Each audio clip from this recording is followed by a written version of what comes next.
Hello and welcome to the channel online Adhikari. मेरा नाम है सौरभ यादव और आज आपको भूगोल का पहला लेक्चर दिया जा रहा है। इस लेक्चर में प्रयास ये रहेगा कि पूरे एक लेक्चर में पूरे भारत का भूगोल कंप्लीट कर दिया जाए। इसके अलावा आपका प्राचीन भारत इतिहास पूरा कंप्लीट हो चुका है, मध्यकालीन भारत का इतिहास पूरा कंप्लीट हो चुका है, आधुनिक भारत का इतिहास भी कंप्लीट हो चुका है, लेकिन उसको अपलोड नहीं किया गया है। इस लेक्चर के बाद कल से उसको भी अपलोड कर दिया जाएगा।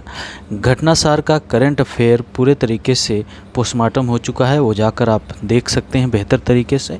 उसके अलावा सौरभ ऑफिशियल टेलीग्राम चैनल की लिंक डिस्क्रिप्शन में दी गई है, उसको ज्वाइन करिए। वहाँ पर रेगुलर क्विज़ होते हैं और एग्ज़ाम से रिलेटेड कोई इन्फॉर्मेशन होती है उस पर शेयर की जाती है। भारत के भूगोल को प्रयास रहेगा कि जो भी समय लगे 1 से 1.5 घंटे या फिर 2 घंटे उसमें कंप्लीट किया जाए। तो चलिए शुरुआत करते हैं। सबसे पहले हम लोग पूरे विश्व के मैप को देखेंगे। इस विश्व के मैप में भारत कहाँ स्थित है वो सब हम लोग जानेंगे। विश्व के मैप को देखने से पहले हमें यह तो पता होना चाहिए कि पूरे विश्व में कितने महाद्वीप हैं। महाद्वीप मतलब कंटिनेंट्स कितने हैं पूरे विश्व में।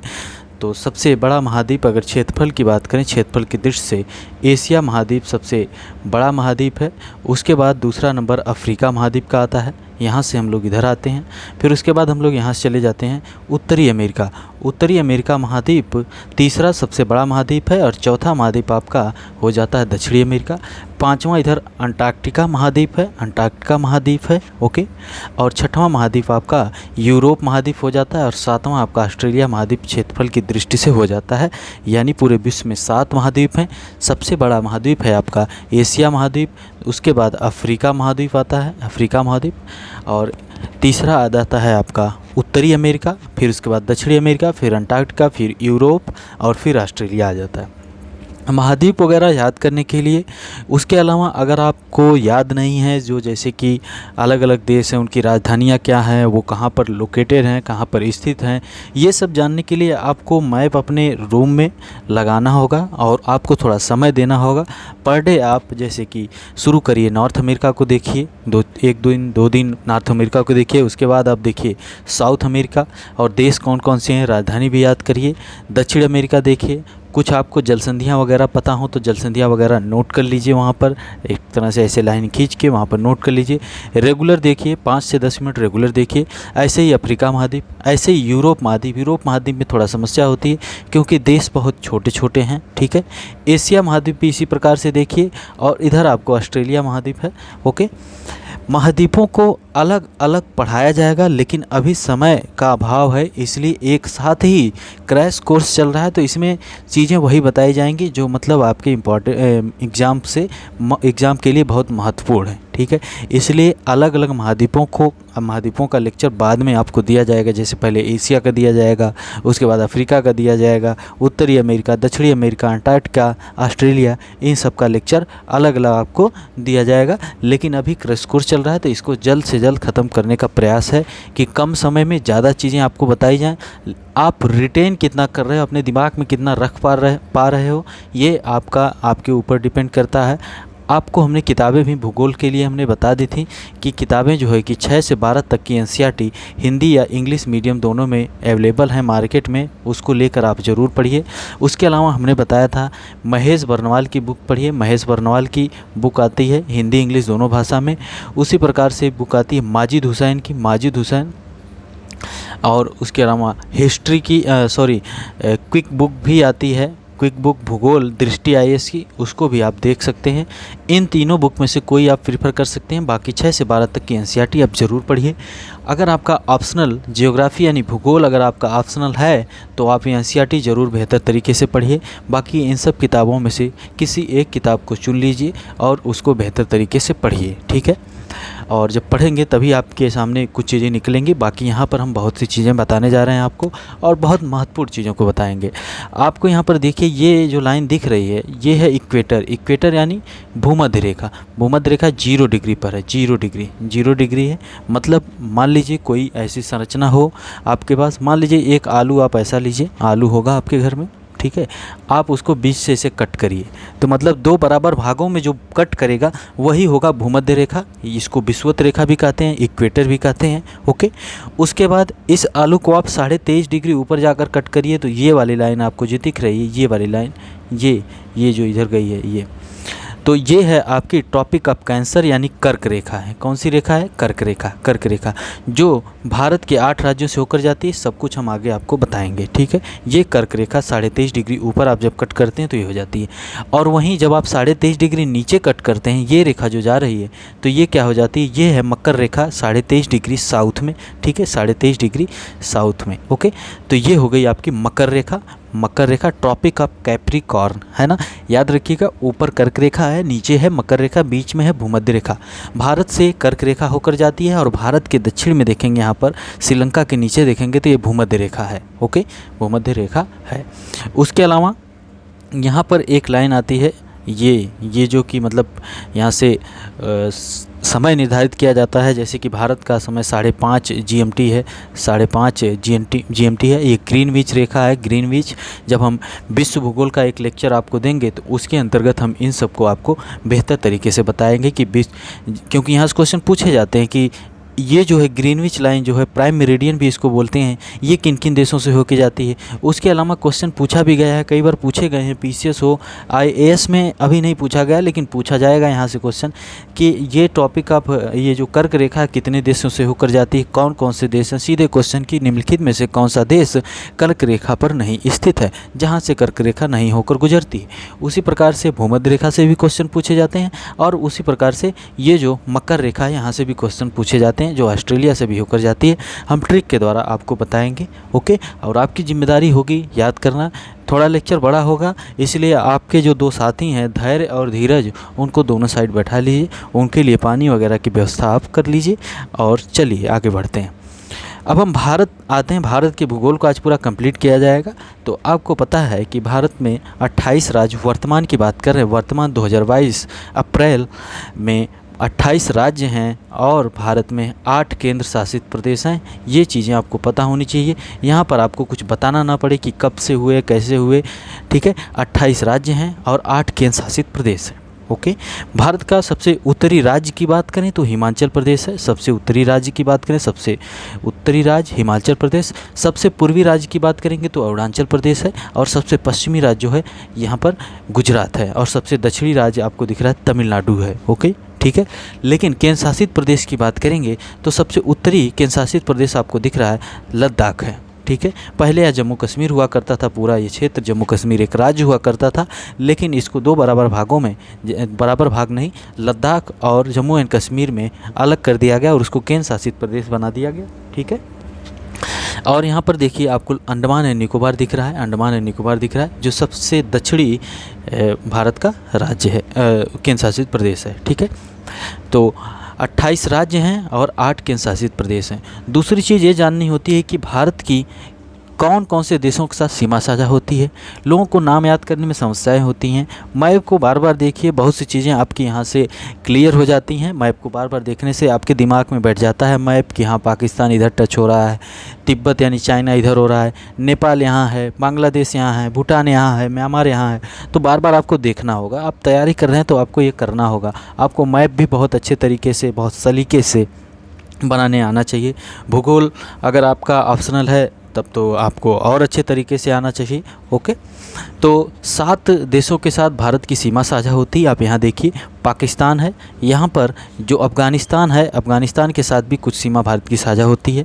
यहाँ पर चाइना है, तीसरा देश, यहाँ नेपाल है, चौथा देश, भूटान है, 5वां देश, यहाँ बांग्लादेश है, 6वां देश, यहाँ म्यांमार है, 7वां देश। इसके लिए एक ट्रिक होती है कि याद रखिए, बच पाने में ही भलाई है। बच पाने में ही भलाई है, ठीक है। बच पाने में ही भलाई। भारत इतना ताकतवर देश है, भारत ताकतवर देश है ही, परमाणु संपन्न देश है। भारत के पास ब्रह्मोस जैसी मिसाइल हैं जो मजाक मजाक में पाकिस्तान में गिर जाती हैं। अगर सीरियसली ले लिया जाए तो और कहाँ गिरेंगी जाके। पाकिस्तान में एक मियाँ चन्नू जगह है जहाँ पर भारत की ब्रह्मोस मिसाइल जाकर गिरी, ठीक है। 120 किलोमीटर अंदर जाकर गिरी। सरकार के द्वारा बताया गया कि ये गलती से हो गया है, ठीक है, ऐसा कोई देश का मतलब भारत का ऐसा कोई इंटेंशन नहीं था।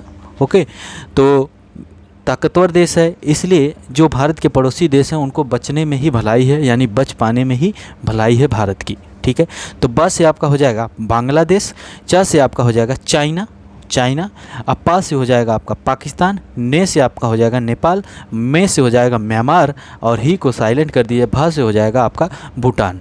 ठीक है, 7 देशों के साथ सीमा साझा होती है, पता चल गया आपको। ओके, अब आगे देखते हैं, याद कर लीजिएगा, नोट कर लिए, बच पाने में ही भलाई है। ओके, या कभी भूल जाते हैं लोग, एक आध देश और ऐड कर देते हैं लोग, तो इसलिए ज़रूरी है। यहाँ पर देखिए पाकिस्तान के साथ सीमा साझा हो रही है, ये देखिए।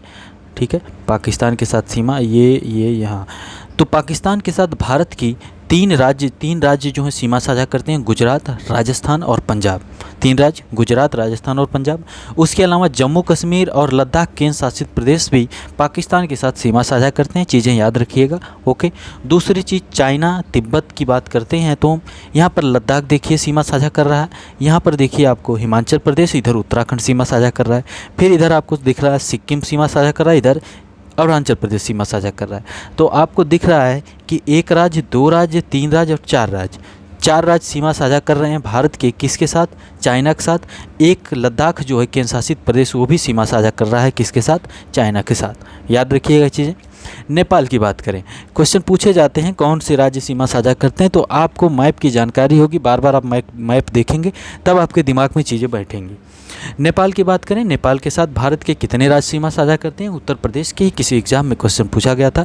यहाँ पर लिखा हुआ उत्तराखंड, यहाँ पर लिखा उत्तर प्रदेश, यहाँ बिहार लिखा है, और इधर आपको पश्चिम बंगाल भी दिख रहा है इतनी दूर, और ये देखिए सिक्किम दिख रहा है। तो कितने राज्य हो गए? 1 2 3 2 5 राज्य नेपाल के साथ सीमा साझा करते हैं। ओके, ठीक है। अब हम आगे बढ़ते हैं भूटान के साथ। देखिए यहाँ पर पश्चिम बंगाल यहाँ तक आया हुआ है, पश्चिम बंगाल, ये देखिए वेस्ट बंगाल ये है, और इधर सिक्किम है, 2 हो गए, इधर आसाम है 3, इधर अरुणाचल प्रदेश 4। सिक्किम, पश्चिम बंगाल, आसाम और अरुणाचल प्रदेश 4 राज्य भूटान के साथ भी सीमा साझा करते हैं, किसके? भारत के।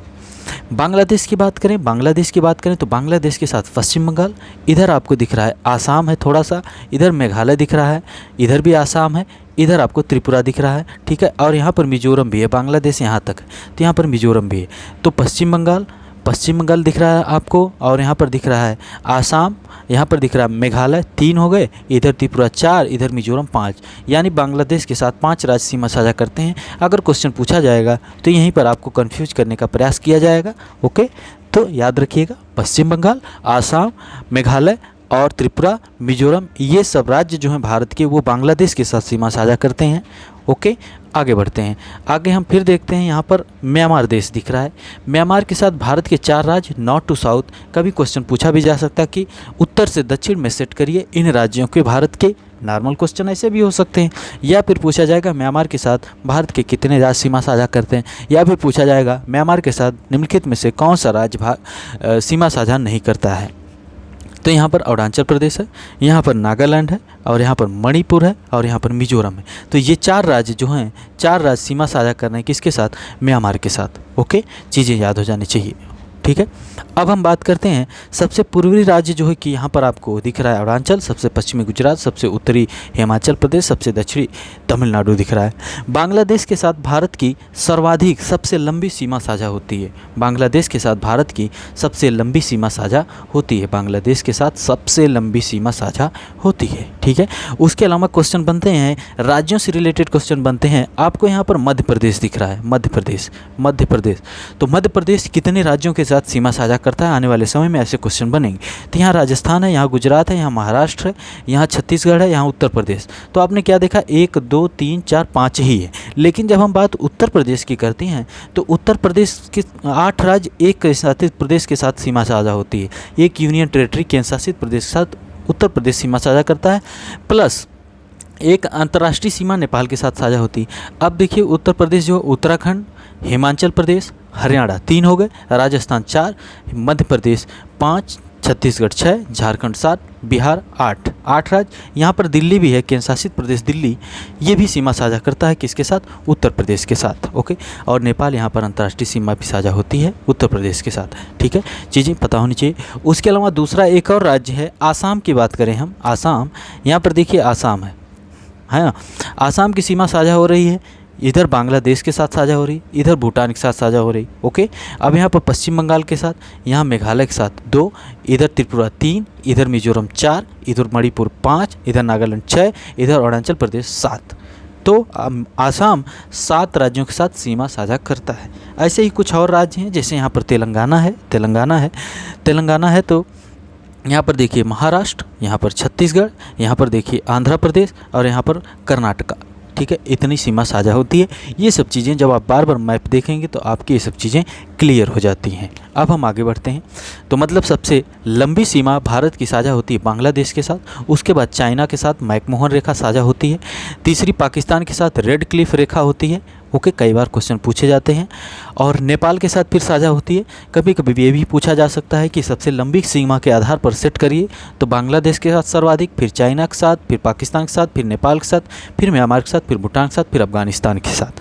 ये सब चीज़ें आपको यहाँ पर क्लियर हो गई होंगी। अब हम आगे बढ़ते हैं, थोड़ा आगे हम देखते हैं भौगोलिक विस्तार, भौगोलिक सीमाओं की बात करें भारत के, तो देखिए यहाँ पर सबसे दक्षिण में 8 डिग्री नॉर्थ, उत्तरी अक्षांश की बात करें, जब कभी पेज पर या फिर ऐसे टैब में हम लिख रहे हैं, ऐसे पेज पे लिखते हैं, तो सबसे पहले इधर उत्तर लिखते हैं, इधर दक्षिण लिखते हैं, इधर पूरब लिखते हैं और इधर पश्चिम लिखते हैं। जब भी आप सीसेट का क्वेश्चन कुछ भी होते हैं, जैसे कि राम 5 किलोमीटर उत्तर में गया, फिर 5 किलोमीटर पश्चिम में गया, 6 किलोमीटर दक्षिण में गया, तो आपको ये पता होना चाहिए बनाने, है ना, उत्तर दक्षिण पूरब पश्चिम।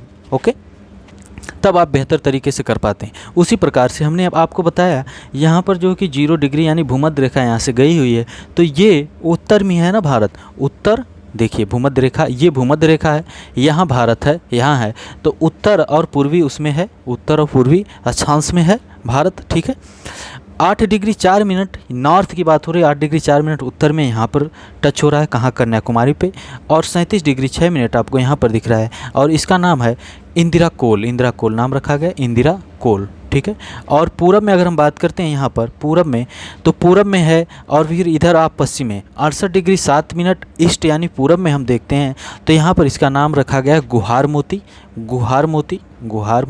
ठीक है, और यहाँ पर जो है किबुथु नाम दिया गया 97 डिग्री 25 मिनट। अभी तक ऐसे क्वेश्चन पूछे नहीं गए हैं। आने वाले समय में यूपीएससी स्टेटमेंट वाइज इस प्रकार से क्वेश्चन पूछ सकता है इससे रिलेटेड। बाकी अभी तक तो ये क्वेश्चन नहीं पूछे गए हैं, उत्तर प्रदेश पीसीएस में भी नहीं पूछा गया है। तो याद रखिएगा, 8 डिग्री 4 मिनट से 37 डिग्री 6 मिनट, 68 डिग्री 7 मिनट से 97 डिग्री 25 मिनट पूरब में, और इधर नॉर्थ में। चीज़ें हो गई क्लियर? ठीक है, नाम क्या क्या है? यहाँ पर है इंदिरा कोल, यहाँ पर है, यहाँ पर देखिए कन्याकुमारी, यहाँ पर देखिए आपको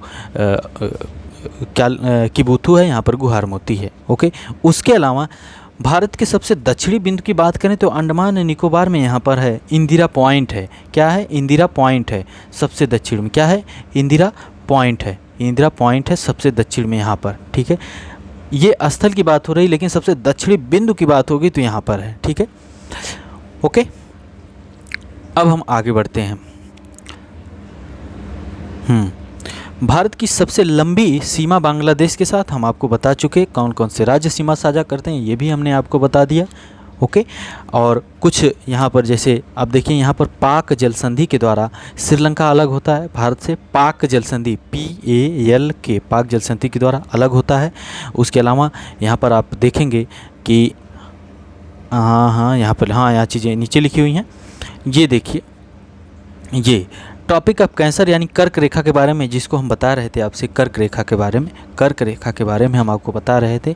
ये कर्क रेखा है जो 23.5 डिग्री नॉर्थ में है, 23.5 डिग्री उत्तर में जो कर्क रेखा है, ये कितने राज्यों से होकर जाती है भारत के? ये भी क्वेश्चन कई बार पूछा गया है, इसलिए बताना ज़रूरी है और पता भी होना चाहिए आपको।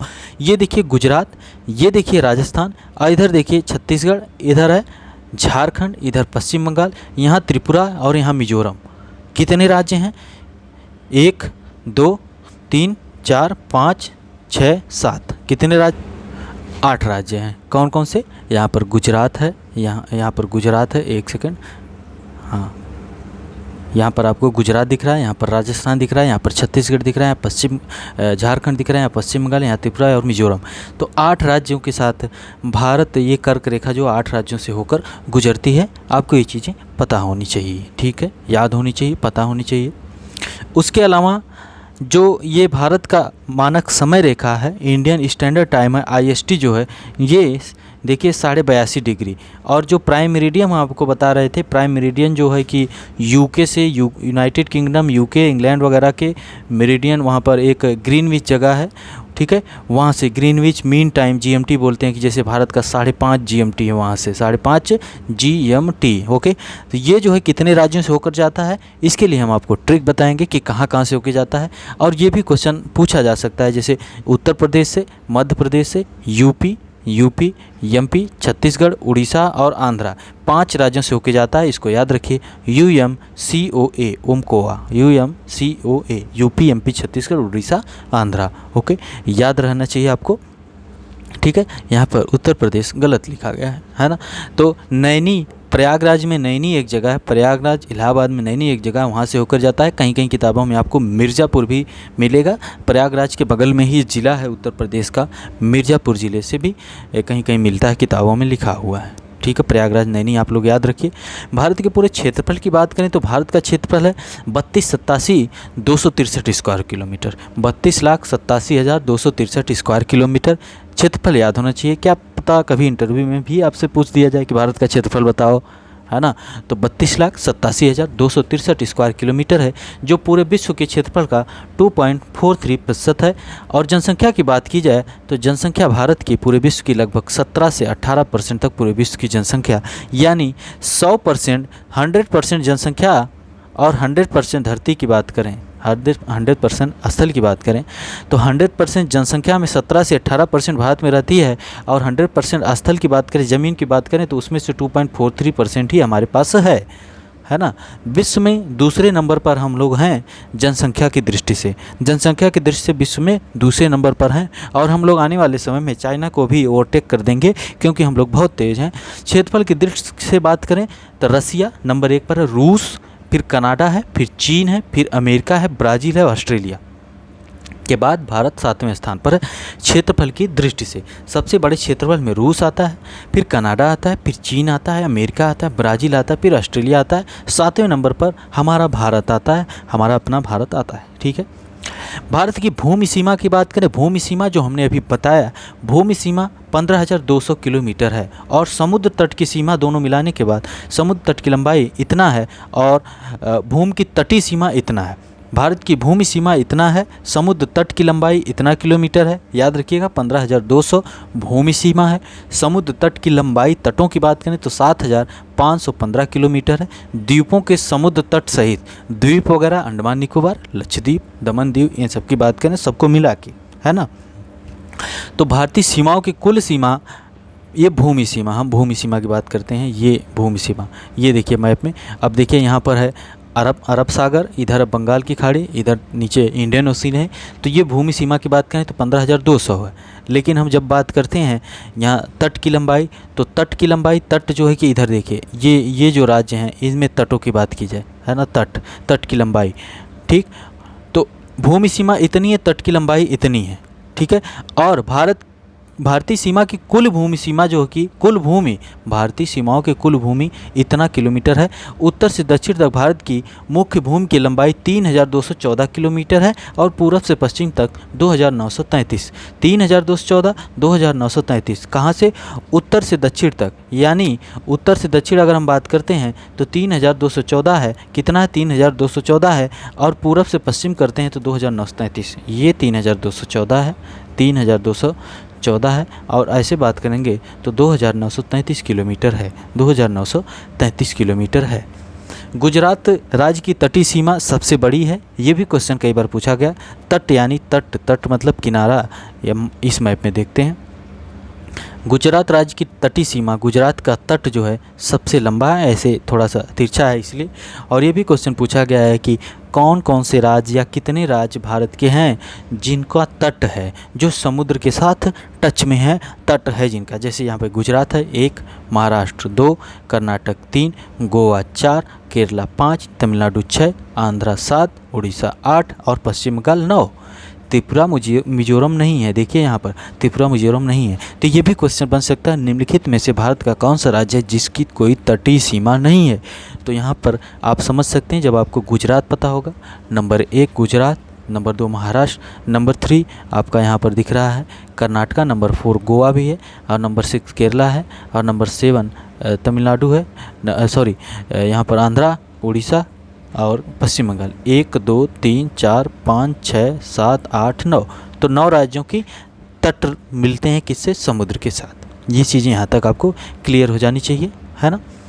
8 डिग्री चैनल जो है मालदीव और मिनिकॉय द्वीप को अलग करता है, मालदीव और मिनिकॉय द्वीप को अलग करता है। 9 डिग्री चैनल लक्षद्वीप और मिनिकॉय द्वीप को अलग करता है। 10 डिग्री चैनल अंडमान और निकोबार द्वीप को अलग करता है। और 6 डिग्री चैनल इंदिरा पॉइंट और इंडोनेशिया को अलग करता है। अब हम बताते हैं ये मैप में 8 डिग्री चैनल जो है यहाँ पर लक्षद्वीप और मिनिकॉय है, तो 8 डिग्री चैनल यहाँ पर मालदीव देश है। 8 डिग्री चैनल मालदीव और मिनिकॉय को अलग करता है ना।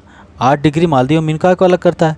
9 डिग्री चैनल क्या करता है? 9 डिग्री चैनल लक्षद्वीप और मिनिकॉय को एक दूसरे से अलग करता है। 10 डिग्री चैनल अंडमान और निकोबार को अलग करता है। और 6 डिग्री चैनल ये निकोबार आइलैंड को इंडोनेशिया से अलग करता है। यहाँ पर याद रखिएगा 8 9 10 ये 6, नीचे से शुरू करिए। 8 क्या करता है? मिनिकॉय और लक्षद्वीप को अलग करता है। यहाँ पे लक्षद्वीप होगा, मैप में देखेंगे आप, ठीक है, 8 डिग्री, ठीक है। फिर उसके बाद 9 डिग्री लक्षद्वीप और मिनिकॉय को, और 10 डिग्री अंडमान निकोबार को, और यहाँ पे 6 डिग्री अलग करता है इंडोनेशिया को अंडमान और निकोबार आइलैंड से। ओके, ये चीज़ क्लियर हो गई, आपको क्लियर हो जानी चाहिए। भारत एकमात्र ऐसा देश है जिसके नाम पर एक महासागर का नाम रखा गया है, जैसे इंडियन ओशियन, हिंद महासागर, है ना। भारत का प्रादेशिक समुद्र आधार रेखा से 12 समुद्री मील की दूरी तक फैला है। थोड़ा सा ध्यान से सुनिएगा। भारत का प्रादेशिक समुद्र आधार रेखा से 12 समुद्री मील की दूरी पर फैला हुआ है। भूमि के भाग और आधार रेखा के बीच के समुद्री जल को आंतरिक जल कहा जाता है। भूमि के भाग और आधार रेखा के बीच के समुद्री जल को आंतरिक जल कहा जाता है, जो 12 समुद्री मील की दूरी तक फैला हुआ है। ठीक है, प्रादेशिक समुद्र रेखा 12 समुद्री मील तक फैला हुआ है, अभी हम बताएंगे। उसके अलावा एक है कंटिगुअस जोन बोलते हैं, जिसको हिंदी में अविच्छिन्न मंडल या संलग्न क्षेत्र बोलते हैं।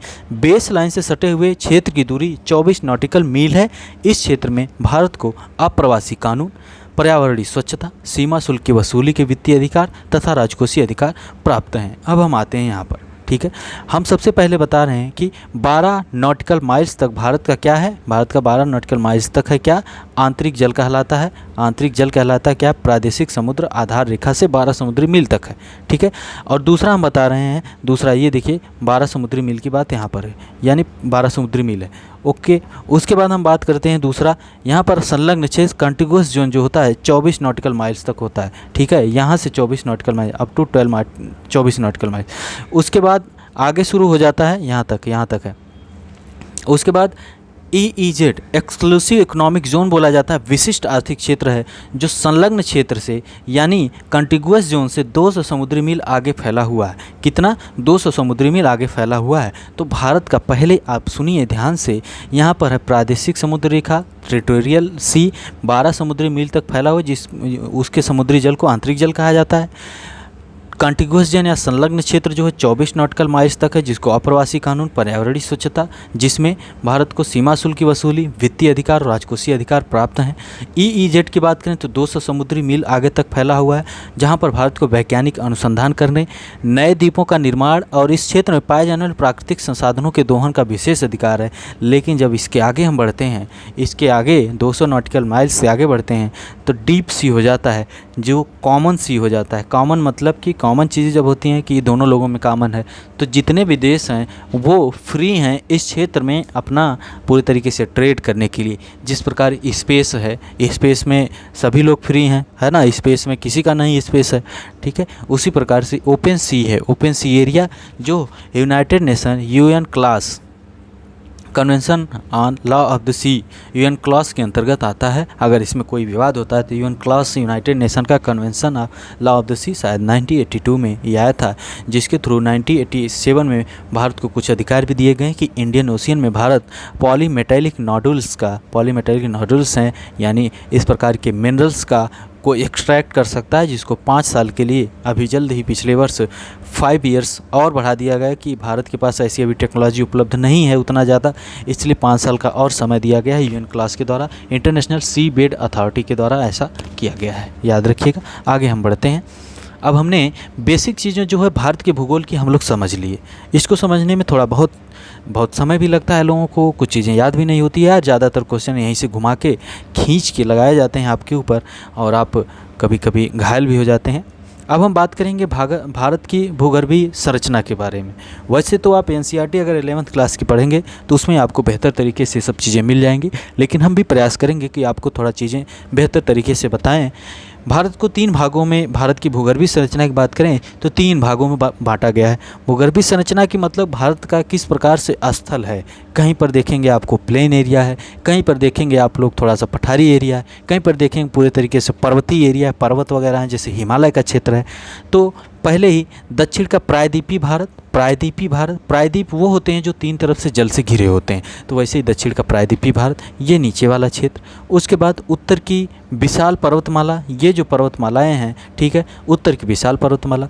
दक्षिण का दूसरा है उत्तर भारत का विशाल मैदानी भाग, ये जो गंगा यमुना इन सब का जो मैदानी भाग ये सब है, इसके अंतर्गत आ जाता है। तो 3 भागों में आप डिवाइड कर दी हैं। वैसे इसको और भी कई भागों में डिवाइड किया जाता है। आप 11th क्लास की एनसीईआरटी पढ़िएगा, अगर आप वहाँ पर उसमें चीज़ें आपको क्लियर हो जाएंगी आपकी चीज़ें, लेकिन वो सब चीज़ें जैसे मेंस आपका है, मेंस जियोग्राफी आपका ऑप्शनल है, उसमें भी पूछी जाती हैं, पीसीएस में भी पूछी जाती हैं चीज़ें, ठीक है। तो मेंस अगर आपका है तो मेंस में शायद ऑप्शनल पेपर 1 नहीं, ऑप्शनल पेपर 2 में ऑप्शनल पेपर 2 में पहली यूनिट पूरे तरीके से वही है, वो भी है। उसके अलावा नदियों के बारे में है, उसके अलावा जो वेजिटेशन है वो सब चीज़ें उसमें दी हुई हैं। ओके, तो ये है। तो आपने देख लिया कि भारत की भूगर्भीय संरचना किस प्रकार से टूटा फूटा, किस प्रकार से पर्वत है, किस प्रकार से प्लेन एरिया है। इस बेस पे 3 भागों में डिवाइड किया जाता है। दक्षिण का प्रायद्वीपीय पठार ये सब चीज़ें हैं, जैसे कि यहाँ पर ये प्रायद्वीप वही होते हैं जो 3 तरफ से जल से घिरे हों।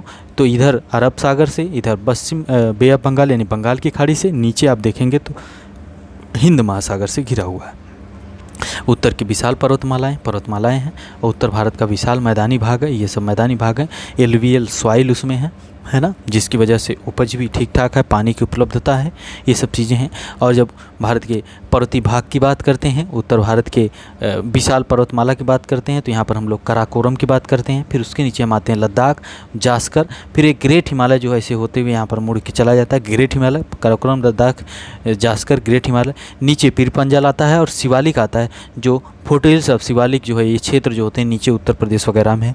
तो ये शिवालिक इधर आपको दिखेगी, यहाँ पर आपको अरावली यहाँ पर आपको दिखेगी, हम उसको बताएंगे अभी। बाकी यहाँ से भी क्वेश्चन पूछे जाते हैं, तो वो सब अभी आगे देखेंगे।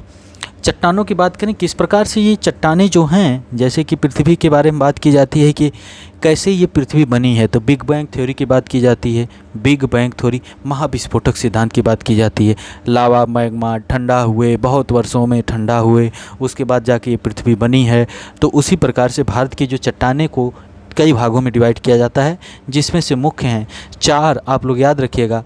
अर्ध कवि, अर्ध CUVI, कवि ऐसे लिखिएगा, अर्ध कवि, ठीक है। तो अर्ध से हो जाएगी आपकी आर्कियन क्रम की चट्टानें, दूसरी धारवाड़ क्रम की चट्टानें, तीसरी कुडप्पा क्रम की चट्टानें, चौथी विंध्या क्रम की चट्टानें। प्राचीन चट्टानों के आधार पर अगर बात करेंगे तो सबसे प्राचीन होती है आर्कियन क्रम की चट्टानें, प्राचीन यानी सबसे पुरानी, यानी सबसे पहले जो बनी है। उसके बाद धारवाड़ क्रम की चट्टानें इस आर्कियन क्रम की चट्टानों के अपर्दन और निक्षेपण के कारण बनी है। जैसे आप देखे होंगे, प्रतिवर्ष बारिश होती है, तूफान आता है, आंधी आती है, मिट्टियाँ उड़ती हैं, बारिश होती है, पानी बहता है, अपर्दन होता है, फिर जाकर निक्षेपण होता है। अपर्दन का मतलब इरोजन होता है, मिट्टी कटती है, पानी के द्वारा दूसरी जगह ले जाई जाती है, वहाँ पर रुकती है ना। तो ये प्रक्रिया सतत चलती रहती है, हवाओं के द्वारा भी उड़ा के मिट्टियाँ ले जाई जाती हैं, धूल के कण, है ना। ये पृथ्वी पूरा एक धूल की तरह है, छोटे छोटे कण हैं। आप मिट्टी उठा के देखिए आप अपने हाथ में, है ना, तो सब ऐसे छोटे छोटे कण हैं। लेकिन जब टेम्परेचर प्रेशर वगैरह ज़्यादा हो जाता है, हीट ज़्यादा हो जाती है, तो उसकी वजह से वो चट्टान का रूप ले लेते हैं। मिट्टी होती है, मिट्टी को बहुत तपाया जाता है, ईंट बना दी जाती है ना। देखे होंगे आप लोग, बहुत लोगों ने देखा होगा जाकर, हमने तो देखा है। ईंट बना दी जाती है। वैसे ही समय के साथ सबसे प्राचीन आर्कियन क्रम की चट्टानें हैं, उसके बाद धारवाड़ क्रम की चट्टानें, फिर उसके बाद कुडप्पा क्रम की चट्टानें बने, फिर विंध्या क्रम की चट्टानें हैं। ये क्वेश्चन कई बार पूछा गया है, यानी यहाँ तक कि यूपीएससी के असिस्टेंट कमांडेंट के एग्जाम में भी ये क्वेश्चन पूछा गया है। ओके, तो आशा करते हैं आपको समझ में आ रहा है और आपके धैर्य और धीरज शांतिपूर्वक आपके आसपास बैठे हुए हैं। आर्कियन क्रम की चट्टानों की बात करें, ये प्राचीनतम एवं प्राथमिक चट्टान है, बता रहे हैं सबसे प्राचीन है। अर्धकवि हम बता रहे हैं, अर्धकवि। उसके अलावा आसुकवि भी होता है, आसुकवि कहे जाते हैं। आसुकवि वो कवि होते हैं जो तुरंत कविताएं बना लेते हैं। मान लीजिए आप लोग हो सकते हैं आसुकवि हो, तुरंत कविताएं बना लें। जैसे कोई कुछ बातचीत कर रहा है तब तुरंत बोल दिए कि हाँ तुमको देखा तो ये ख्याल आया, वगैरह वगैरह, कुछ भी बना सकते हैं, तुरंत बना लेते हैं, उन्हें आसुकवि कहा जाता है। लेकिन हम बात यहाँ पर अर्धकवि की कर रहे हैं, एक ट्रिक बता रहे हैं आपको, ये ट्रिक है अर्धकवि, ठीक है। अर्धकवि यानी आर्कियन, धारवाड़, कुडप्पा और विंध्या। ओके, आर्कियन क्रम की चट्टानें। और ये प्राथमिक एवं प्राचीनतम चट्टानें हैं जो नीस व शिष्ट के रूप में रूपांतरित हो चुकी हैं। बुंदेलखंड नीस व बेल्लारी नीस इनमें से सबसे प्राचीन है। बंगाल नीस व नीलगिरी नीस भी इन्हीं चट्टानों के उदाहरण हैं। इसमें जीवाश्म नहीं पाए जाते हैं। और भी हमने यहाँ पर कुछ चीज़ें रखनी चाही थी, लेकिन ये पीपीटी है, पावर पॉइंट में ये बनी हुई है, इसलिए इसमें अपडेट नहीं हो पाया क्योंकि स्पेस नहीं बचा है। बहुत से वीडियोस पड़े हुए हैं टैब में, इसलिए स्पेस नहीं था, इसलिए अपडेट नहीं हो पाई। लेकिन हमने रखा है अपने पास, वहाँ से हम आपको बताते हैं। आर्कियन क्रम की चट्टानें जो हैं कर्नाटक, तमिलनाडु, आंध्रा, मध्य प्रदेश, उड़ीसा, छोटा नागपुर पठार इधर, मेघालय का पठार इधर, मेघालय का पठार, ठीक है। दक्षिण पूर्वी राजस्थान, बुंदेलखंड में पाई जाती हैं। ओके, धात्विक व अधात्विक खनिज संसाधनों के भंडार की दृष्टि से अत्यधिक महत्वपूर्ण संरचना इनकी है, लेकिन जटिल संरचना होने के साथ गहराई में नीचे की परतों में चले जाने के कारण, ये नीचे है ना, नीचे की परतों में चले जाने के कारण आर्थिक दृष्टि से इनका दोहन अत्यंत कठिन है। बहुत नीचे हैं ये चट्टानें, तो आर्थिक दृष्टि से बहुत कठिन है ना, इतना अंदर खुदाई करना बहुत कठिन। उसके बाद शुरू होती है धारवाड़ क्रम की चट्टानें। हमने बताया कि आर्कियन के बाद अर्धकवि, धारवाड़ यानी धारवाड़ शुरू होता है। धारवाड़ क्रम की चट्टानों की हम बात करेंगे तो धारवाड़ क्रम की चट्टानें आर्कियन के बाद बनी हैं। आर्कियन क्रम की चट्टानों के बाद धारवाड़ क्रम की चट्टानों का क्या हुआ, निर्माण होता है। धारवाड़ क्रम की चट्टानों का निर्माण होता है ना। ये आर्कियन क्रम की प्राथमिक चट्टानों के अपरदन और निक्षेपण के बाद बनी हुई हैं।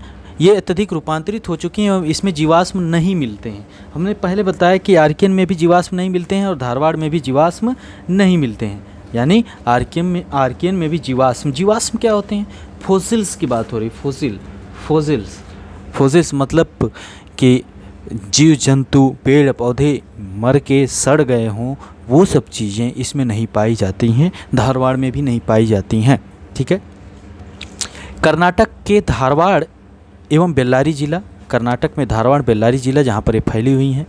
अरावली श्रेणी, अरावली, बालाघाट, रीवा, छोटा नागपुर आदि क्षेत्रों में पाई जाती हैं।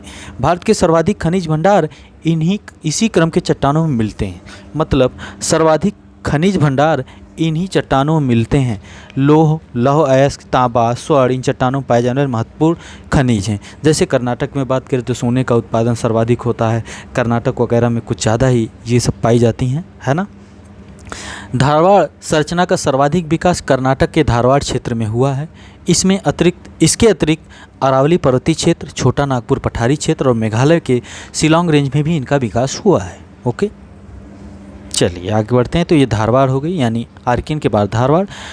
हम इसमें देखिए, ये अरावली यहाँ पर है, विंध्या यहाँ पर है, सतपुरा यहाँ पर, छोटा नागपुर यहाँ है, ये ईस्टर्न घाट, ये वेस्टर्न घाट, इधर गारो खासी जयंतिया, इधर भी कुछ हैं, और इधर ग्रेट हिमालय होगा, सब अभी बताएंगे। इधर थार डिजर्ट है। ओके, चलिए आगे बढ़ते हैं। कुडप्पा की बात करें, कुडप्पा आर्कियन धारवाड़ के बाद CUVI हमने कहा, अर्धकवि आर्कियन, धारवाड़ के बाद हमने कहा कि कुडप्पा क्रम की चट्टानों की बात करते हैं। कुडप्पा, इनका निर्माण धारवाड़ क्रम की चट्टानों के अपरदन व निक्षेपण से हुआ, एक के बाद एक से हुआ है ना, जैसे बताएं धारवाड़ के बाद अब इनसे निक्षेपण हो रहा है, अपरदन हो रहा है। इस प्रकार ये भी परतदार चट्टानें हैं जो अपेक्षाकृत कम रूपांतरित हैं, परंतु इनमें भी जीवाश्मों का अभाव मिलता है। किसड़ा घाटी, नल्ला मलाई पहाड़ी क्षेत्र, पापा घानी व चैर घाटी आदि में ये चट्टानें मिलती हैं। विंध्या क्रम की चट्टानों की बात करें, अगली जो चट्टानें हैं, ठीक है, अगली जो चट्टानें हैं विंध्य क्रम की, ये कुडप्पा क्रम की चट्टानों के बाद ये चट्टानें निर्मित हुई। इनका विस्तार राजस्थान के चित्तौड़गढ़ से बिहार के सासाराम क्षेत्र तक फैला हुआ है ना। सेवराय, जेवादी, पर्वतीय क्षेत्र, कृष्णा घाटी, पापा घानी, ये सब तो कुडप्पा में है। लेकिन विंध्या की हम बात करते हैं तो सांची का स्तूप जैसे हो गया, इन्हीं चट्टानों के जो प्राप्त हुए हैं, जैसे ये भवन निर्माण में बहुत ज़्यादा काम करती हैं। भवन निर्माण के पदार्थों के भंडार की दृष्टि से इनका आर्थिक महत्व अधिक है इन चट्टानों का, जो विंध्या क्रम की चट्टानें हैं, है ना। जैसे कि सांची का स्तूप की बात हो, दिल्ली के लाल किले की बात हो, सिकंदरा में अकबर के मकबरे की बात हो, फतेहपुर सिकरी इत्यादि के स्थापत्य इन्हीं पत्थरों से बने हुए, पन्ना तथा गोलकुंडा की प्रसिद्ध हीरा की खानें विंध्य क्रम की संरचना में ही पाई जाती हैं। ओके, ठीक है, ये हो गया। अब हम आगे बढ़ते हैं। दो और चीज़ें हैं, गोंडवाना और दक्कन ट्रैप। गोंडवाना गोंडवाना क्रम की चट्टानें, 4 अर्ध कभी देख लीं आप, गोंडवाना और दक्कन ट्रैप आप याद कर लीजिए, उनके बाद की बात है। ये युग वगैरह जो होते हैं, युग में बहुत कन्फ्यूजन होता है, कभी इसके लिए अलग से लेक्चर बना के आपको दे दिया जाएगा। इनका निर्माण होता है आगे, मतलब समय के साथ इनका निर्माण होता है, जब विंध्या क्रम की चट्टानें वगैरह बन जाती तब। ये चट्टानें कोयले के लिए विशेष महत्वपूर्ण है। भारत का 98% कोयला गोंडवाना क्रम की चट्टानों में मिलता है। कहाँ मिलता है? गोंडवाना क्रम की चट्टानें में, जो बिटुमिनस प्रकार का है, बिटुमिनस टाइप का कोयला है। कोयले 4 प्रकार के होते हैं, अभी बताएंगे हम। ये परतदार चट्टानें हैं एवं इनमें मछलियों और रेंगने वाले जीवों के अवशेष मिलते हैं। दामोदर, महानदी, गोदावरी व उसकी सहायक नदियों में इन चट्टानों का सर्वोत्तम रूप मिलता है ना। इनका सर्वोत्तम रूप दामोदर, महानदी, गोदावरी घाटियों। अब हमने बताया कि गोंडवाना क्रम की चट्टानों में 98% तक भारत का कोयला मिलता है, जो बिटुमिनस टाइप का कोयला है। भारत में एंथ्रासाइट कोयला, जो उच्च कोटि का सबसे बेहतर कोयला जो कहा जाता है, वो जम्मू कश्मीर के कारगिल में, कारगिल शायद अब वर्तमान में लद्दाख में है शायद, क्या आप लोग कमेंट करिएगा, कारगिल कहाँ पर है वर्तमान में, कमेंट करिएगा। एंथ्रासाइट कोयला वहाँ पर पाया जाता है, ठीक है। कुछ भाग और भी पाए जाते हैं जगह जगह पर, लेकिन थोड़ा सा एंथ्रासाइट JNK के कारगिल में शायद एकमात्र जगह है। ये भी आप लोग कमेंट करिए, थोड़ा सर्च करिएगा। आप लोगों की भी थोड़ा बहुत जिम्मेदारी बनती है, पढ़ रहे हैं आप लोग तो थोड़ा सा जिम्मेदारी बनती है। छोटे से बच्चे नहीं है कि आपको नहीं पता है कि कैसे सर्च किया जाता है। फ़ोन में देख रहे हैं आप लोग, सौभाग्यशाली हैं कि आपके पास फ़ोन है। ओके, ये परतदार चट्टानें एवं इनमें मछलियों और रेंगने वाले जीवों के अवशेष मिलते हैं। हम बात कर रहे थे कोयले की, तो कोयला 4 प्रकार का होता है। पीत होता है, लिग्नाइट होता है, लिग्नाइट, बिटुमिनस होता है, बिटुमिनस, और एंथ्रासाइट होता है। एंथ्रासाइट यानी पीत, लिग्नाइट, बिटुमिनस, एंथ्रासाइट। बिटुमिनस 98% तक भारत में पाया जाता है ना, दूसरे नंबर पे आता है। एंथ्रासाइट सबसे उच्च कोटि का होता है, उसके नीचे आता है लिग्नाइट, उसके नीचे पीत आता है। ओके, लिग्नाइट उसके नीचे आता है पीत कोयला। कौन सा कोयला आता है? पीत कोयला आता है, ठीक है। चलिए आगे बढ़ते हैं। दक्कन ट्रैप की बात करें, दक्कन ट्रैप जब आप 11th क्लास की एनसीईआरटी में वोल्केनो भूगोल 11th क्लास की एनसीईआरटी में आप पढ़ेंगे दक्कन ट्रैप के बारे में, तो वहाँ पर ये चीज़ें आपको देखेंगे। तो दक्कन ट्रैप क्या है? दक्कन ट्रैप में ज्वालामुखी प्रक्रिया के द्वारा बैसाल्ट चट्टान से निर्मित संरचना के रूप में दक्कन ट्रैप क्षेत्र का निर्माण हुआ है। भारत में इस संरचना का विकास मुख्यतः महाराष्ट्र एवं मालवा क्षेत्र में हुआ है। इसके अतिरिक्त इस संरचना का विकास गुजरात के कठियावाड़ प्रायद्वीप, कर्नाटक के बेंगलुरु, मैसूर पठार, तमिलनाडु के कोयम्बटूर, मथुरै पठार, आंध्र प्रदेश एवं तेलंगाना के पठार और छोटा नागपुर के राजमहल पर्वतीय क्षेत्र में भी इसका मिलता है ना। दक्कन ट्रैप भारत के खनिज संसाधनों से संपन्न क्षेत्रों में से है, यानी सबसे संपन्न क्षेत्र, सबसे अमीर चट्टानों की बात की जाए तो ये दक्कन ट्रैप वाला हो जाता है ना, ठीक है। राजमहल ट्रैप का निर्माण इससे पहले भी जुरासिक कल्प में हो गया था। तो ये हमने देखा किस प्रकार की चट्टानें हैं। आर्कियन, अर्ध कभी हमने बताया, ये याद रखिएगा। आर्कियन, धारवाड़, कुडप्पा, विंध्या, फिर गोंडवाना की बात की जहाँ पर 98% तक कोयला मिलता है। फिर दक्कन ट्रैप की बात करते हैं, दक्कन ट्रैप की बात करते हैं, वो सब मिला है। ओके, यहाँ तक आपको कोई दिक्कत नहीं होनी चाहिए। काली मिट्टी के निर्माण में महत्वपूर्ण है कौन सा? दक्कन ट्रैप। डेक्कन ट्राइब की वजह से ब्लैक सॉइल जो होती है, काली मिट्टी, जिसको कहते हैं सेल्फ प्लगिंग, खुद ही बिन जुताई अपने आप ही हो जाती है, क्रैक्स इसमें आ जाते हैं, काली मिट्टी जो कपास की खेती के लिए बहुत महत्वपूर्ण है। पश्चिमी घाट के अधिक वर्षा वाले समतल उच्च भागों पर लैटराइट मिट्टी पाई जाती है। लैटराइट मिट्टी वो मिट्टी होती है जहाँ पर हाई रेनफॉल हो, बहुत ज़्यादा बारिश हो, बहुत ज़्यादा टेम्परेचर हो, ठीक है। यहाँ पर मसालों और चाय, कॉफ़ी आदि की खेती की जाती है। प्रायद्वीपीय पठार के शेष भागों की लाल मिट्टियों में मोटे अनाज, चावल, तंबाकू एवं सब्जियों की खेती की जाती है। पश्चिमी घाट के अत्यधिक वर्षा वाले प्रदेशों में सागवन, देवदार, आबनूस, महोगनी, चंदन, बांस आदि आर्थिक रूप से उपयोगी सदाहरित वन पाए जाते हैं। इस पठार के आंतरिक भागों में कम वर्षा वाले क्षेत्रों में उच्च घास भूमियाँ मिलती हैं, जिसके आधार पर पशुपालन संभव हो पाता है। प्रायद्वीपीय पठार सोना, तांबा, लोहा, प्रायद्वीपीय पठार की बात करें, प्रायद्वीप ये नीचे वाला, एक सेकंड सही से बनाते हैं भारत का नक्शा, ये ऐसे गया, ऐसे हुआ, फिर ऐसे, है ना। तो ये जो प्रायद्वीपीय भारत है, यहाँ पर देखिए पठार सोना, तांबा, लोहा, यूरेनियम, बॉक्साइट, कोयला, मैग्नीज आदि खनिजों से संपन्न है। छोटा नागपुर के पठार को भारत का रूर प्रदेश कहते हैं। रूर जर्मनी में एक स्थान है और सुमेलित करने के लिए रूर को ही क्वेश्चन दिया गया था, क्योंकि यहाँ खनिज संसाधनों का विशाल भंडार है। इन्हीं खनिज संसाधनों के आधार पर यहाँ विभिन्न खनिज आधारित उद्योग धंधों की स्थापना हो सकी है। पठारी भाग के तटीय भागों में अनेक खाड़ियाँ, लैगून मिलते हैं, जहाँ बंदरगाहों और पोताश्रय का निर्माण संभव हो सका है। यहाँ तक आपको कोई समस्या नहीं होनी चाहिए। ओके, आप लगभग यहाँ तक क्लियर हो चुके हैं। अब उत्तर के पर्वतीय क्षेत्र की बात करेंगे हम लोग, जो हमने आपको बताया था। ये चीज़ जो फोटो रखा गया है ये एनसीईआरटी से उठाया गया। उत्तर के पर्वतीय क्षेत्र को हम बात करेंगे। अब हम ज़्यादा पढ़ेंगे नहीं, हम सीधे सीधे आपको बताएंगे, आपको समझाएंगे, ठीक है। ठीक है लल्ला, आप समझे हो। राजस्थान में बोलते हैं लल्ला, बोलते हैं राजस्थान में लल्ला बोलते हैं। हम उत्तर प्रदेश से हैं, हमारे यहाँ भी ऐसा नहीं बोलते हैं, लेकिन भाषाएं सीखनी चाहिए, आपको भाषाएं आनी चाहिए। तो कराकोरम, लद्दाख, जास्कर, ये 3 श्रेणियाँ जो हैं ट्रांस हिमालय की श्रेणियाँ हैं, क्योंकि ये ग्रेट हिमालय जो हिमालय है इसके पहले ही बन चुकी थी ये श्रेणियाँ। कराकोरम, लद्दाख, जास्कर ट्रांस हिमालय की श्रेणियाँ हैं, ठीक है। भारत ये हिमालय नहीं बना था, जब भारत जो है ऐसे टच करते हुए जा रहा है इधर, यहाँ पर इसमें यूरेशियन प्लेट में मिल रहा है, ठीक है। मतलब यूरेशियन जो ये प्लेट है पूरा इसमें टच हो रहा है, जिसकी वजह से हिमालय होगा।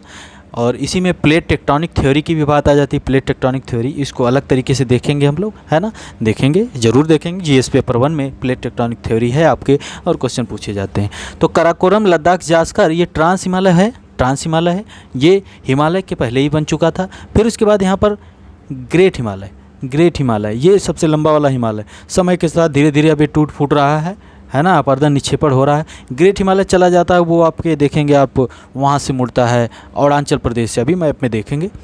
फिर ये नीचे आपको यहाँ पे पीर पंजाल दिख रहा है, और ये शिवालिक है, यहाँ पे शिवालिक है जो उत्तर प्रदेश वगैरह में मिलता है। शिवालिक टूटा फूटा है, इसलिए यहाँ पर देखिए थोड़ा सा ऐसे यमुना वगैरह है ना। अब बात यहाँ पर आती है क्वेश्चन की, ट्रांस हिमालय में तो कराकोरम, लद्दाख, जास्कर हैं, और यहाँ पर K2 या गार्डविन ऑस्टिन है। यहाँ पर आपको दिख रहा है K2 या गार्डविन ऑस्टिन कराकोरम श्रेणी की सबसे ऊंची चोटी है। तो यानी K2 या गार्डविन ऑस्टिन जो भारत में है, लेकिन अभी वर्तमान में POK में है, जल्द ही उसको अपने देश में ले लिया जाएगा। बस आप लोग तैयार हो जाइए, कमेंट करिए तो चलते हैं, है ना। तो K2 गार्डविन ऑस्टिन कराकोरम क्षेत्र में है। K2 गार्डविन भारत की सबसे ऊंची चोटी है, कराकोरम श्रेणी की सर्वोच्च चोटी है, भारत की सबसे ऊंची चोटी है। कराकोरम श्रेणी को उच्च एशिया की रीढ़ कहा जाता है, जो भारतीय भूभाग POK में अधिकृत है, ठीक है। आप लोग तैयार होइए, कमेंट करिए तो चलते हैं। आर्मी लगी हुई है, आर्मी के साथ चलेंगे, है ना, ठीक है। ट्रांस हिमालय की श्रेणी K2 आपको पता चल गई। दूसरी है हिमाद्री अथवा सर्वोच्च या बृहत हिमालय की बात कर रहे हैं। यही बृहत हिमालय या ग्रेट हिमालय जो लंबा से चला गया है, उसको भी अलग अलग जगह छोटे छोटे भागों में तोड़ा गया है, मतलब ग्रेट हिमालय, मध्य हिमालय, ऐसे करके। हिमाद्री अथवा सर्वोच्च या बृहत हिमालय, यह हिमालय की सबसे ऊंची श्रेणी है, विश्व में 3रे नंबर पर है ये श्रेणी में, ठीक है। पहले है आपकी हमको नाम याद नहीं आ रहा है अभी हाँ, एंडीज़ है, एक और नाम याद नहीं आ रहा है। मतलब ये जो है 4800 किलोमीटर लंबी है, 4800 किलोमीटर लंबाई में है, 3रे नंबर की लंबाई में है, जो ग्रेट हिमालय की श्रेणी है, ओके।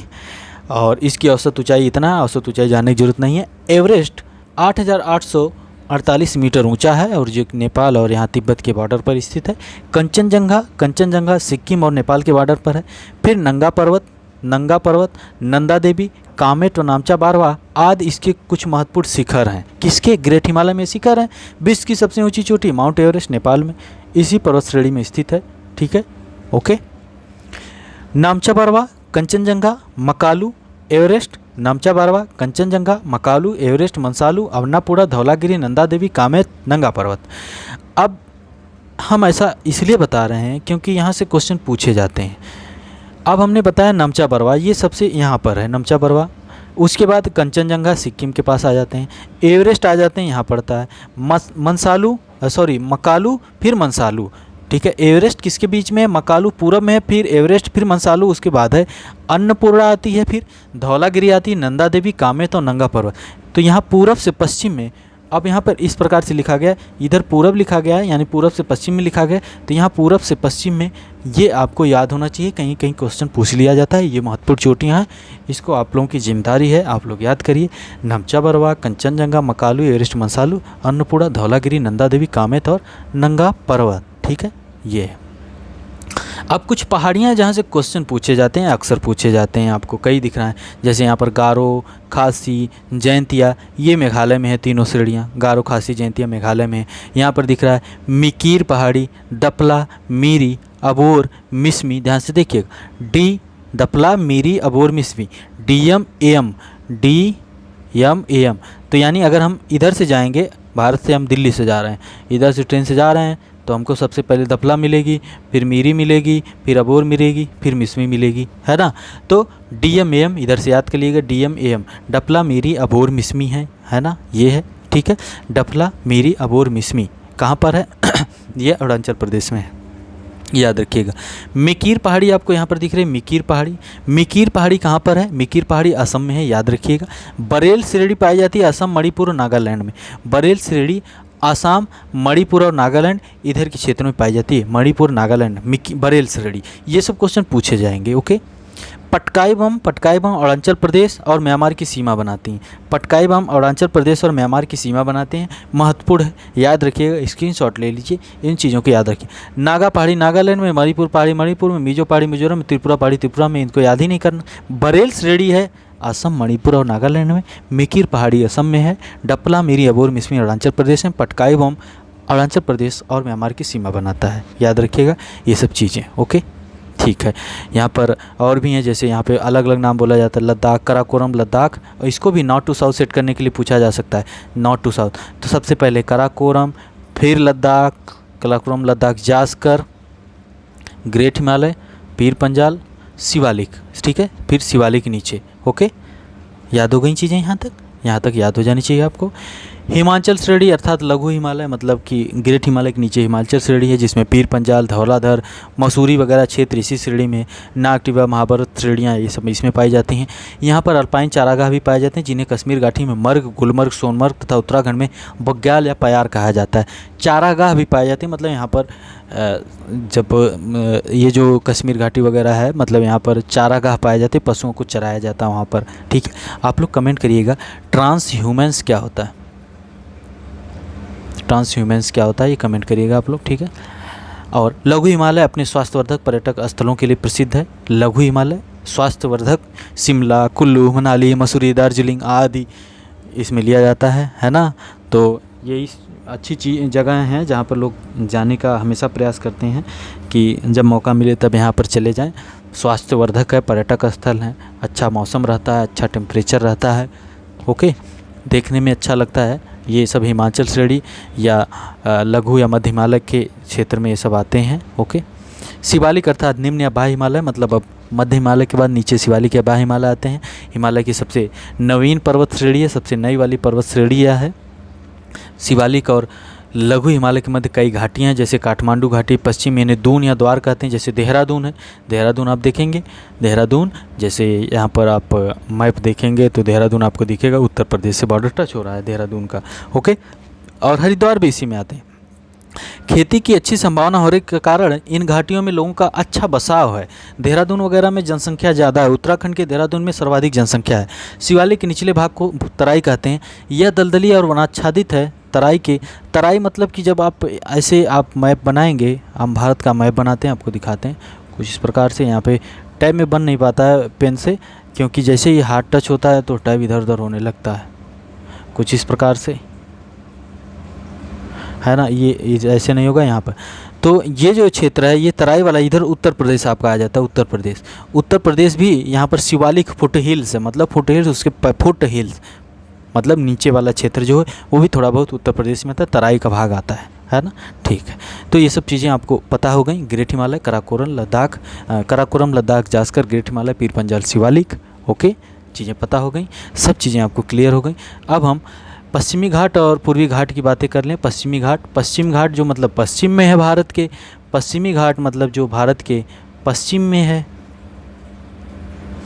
ये पूरब हो गया, ये पश्चिम, ये पूरब हो गया यानी ईस्ट वाला, ये पश्चिम हो गया, है ना।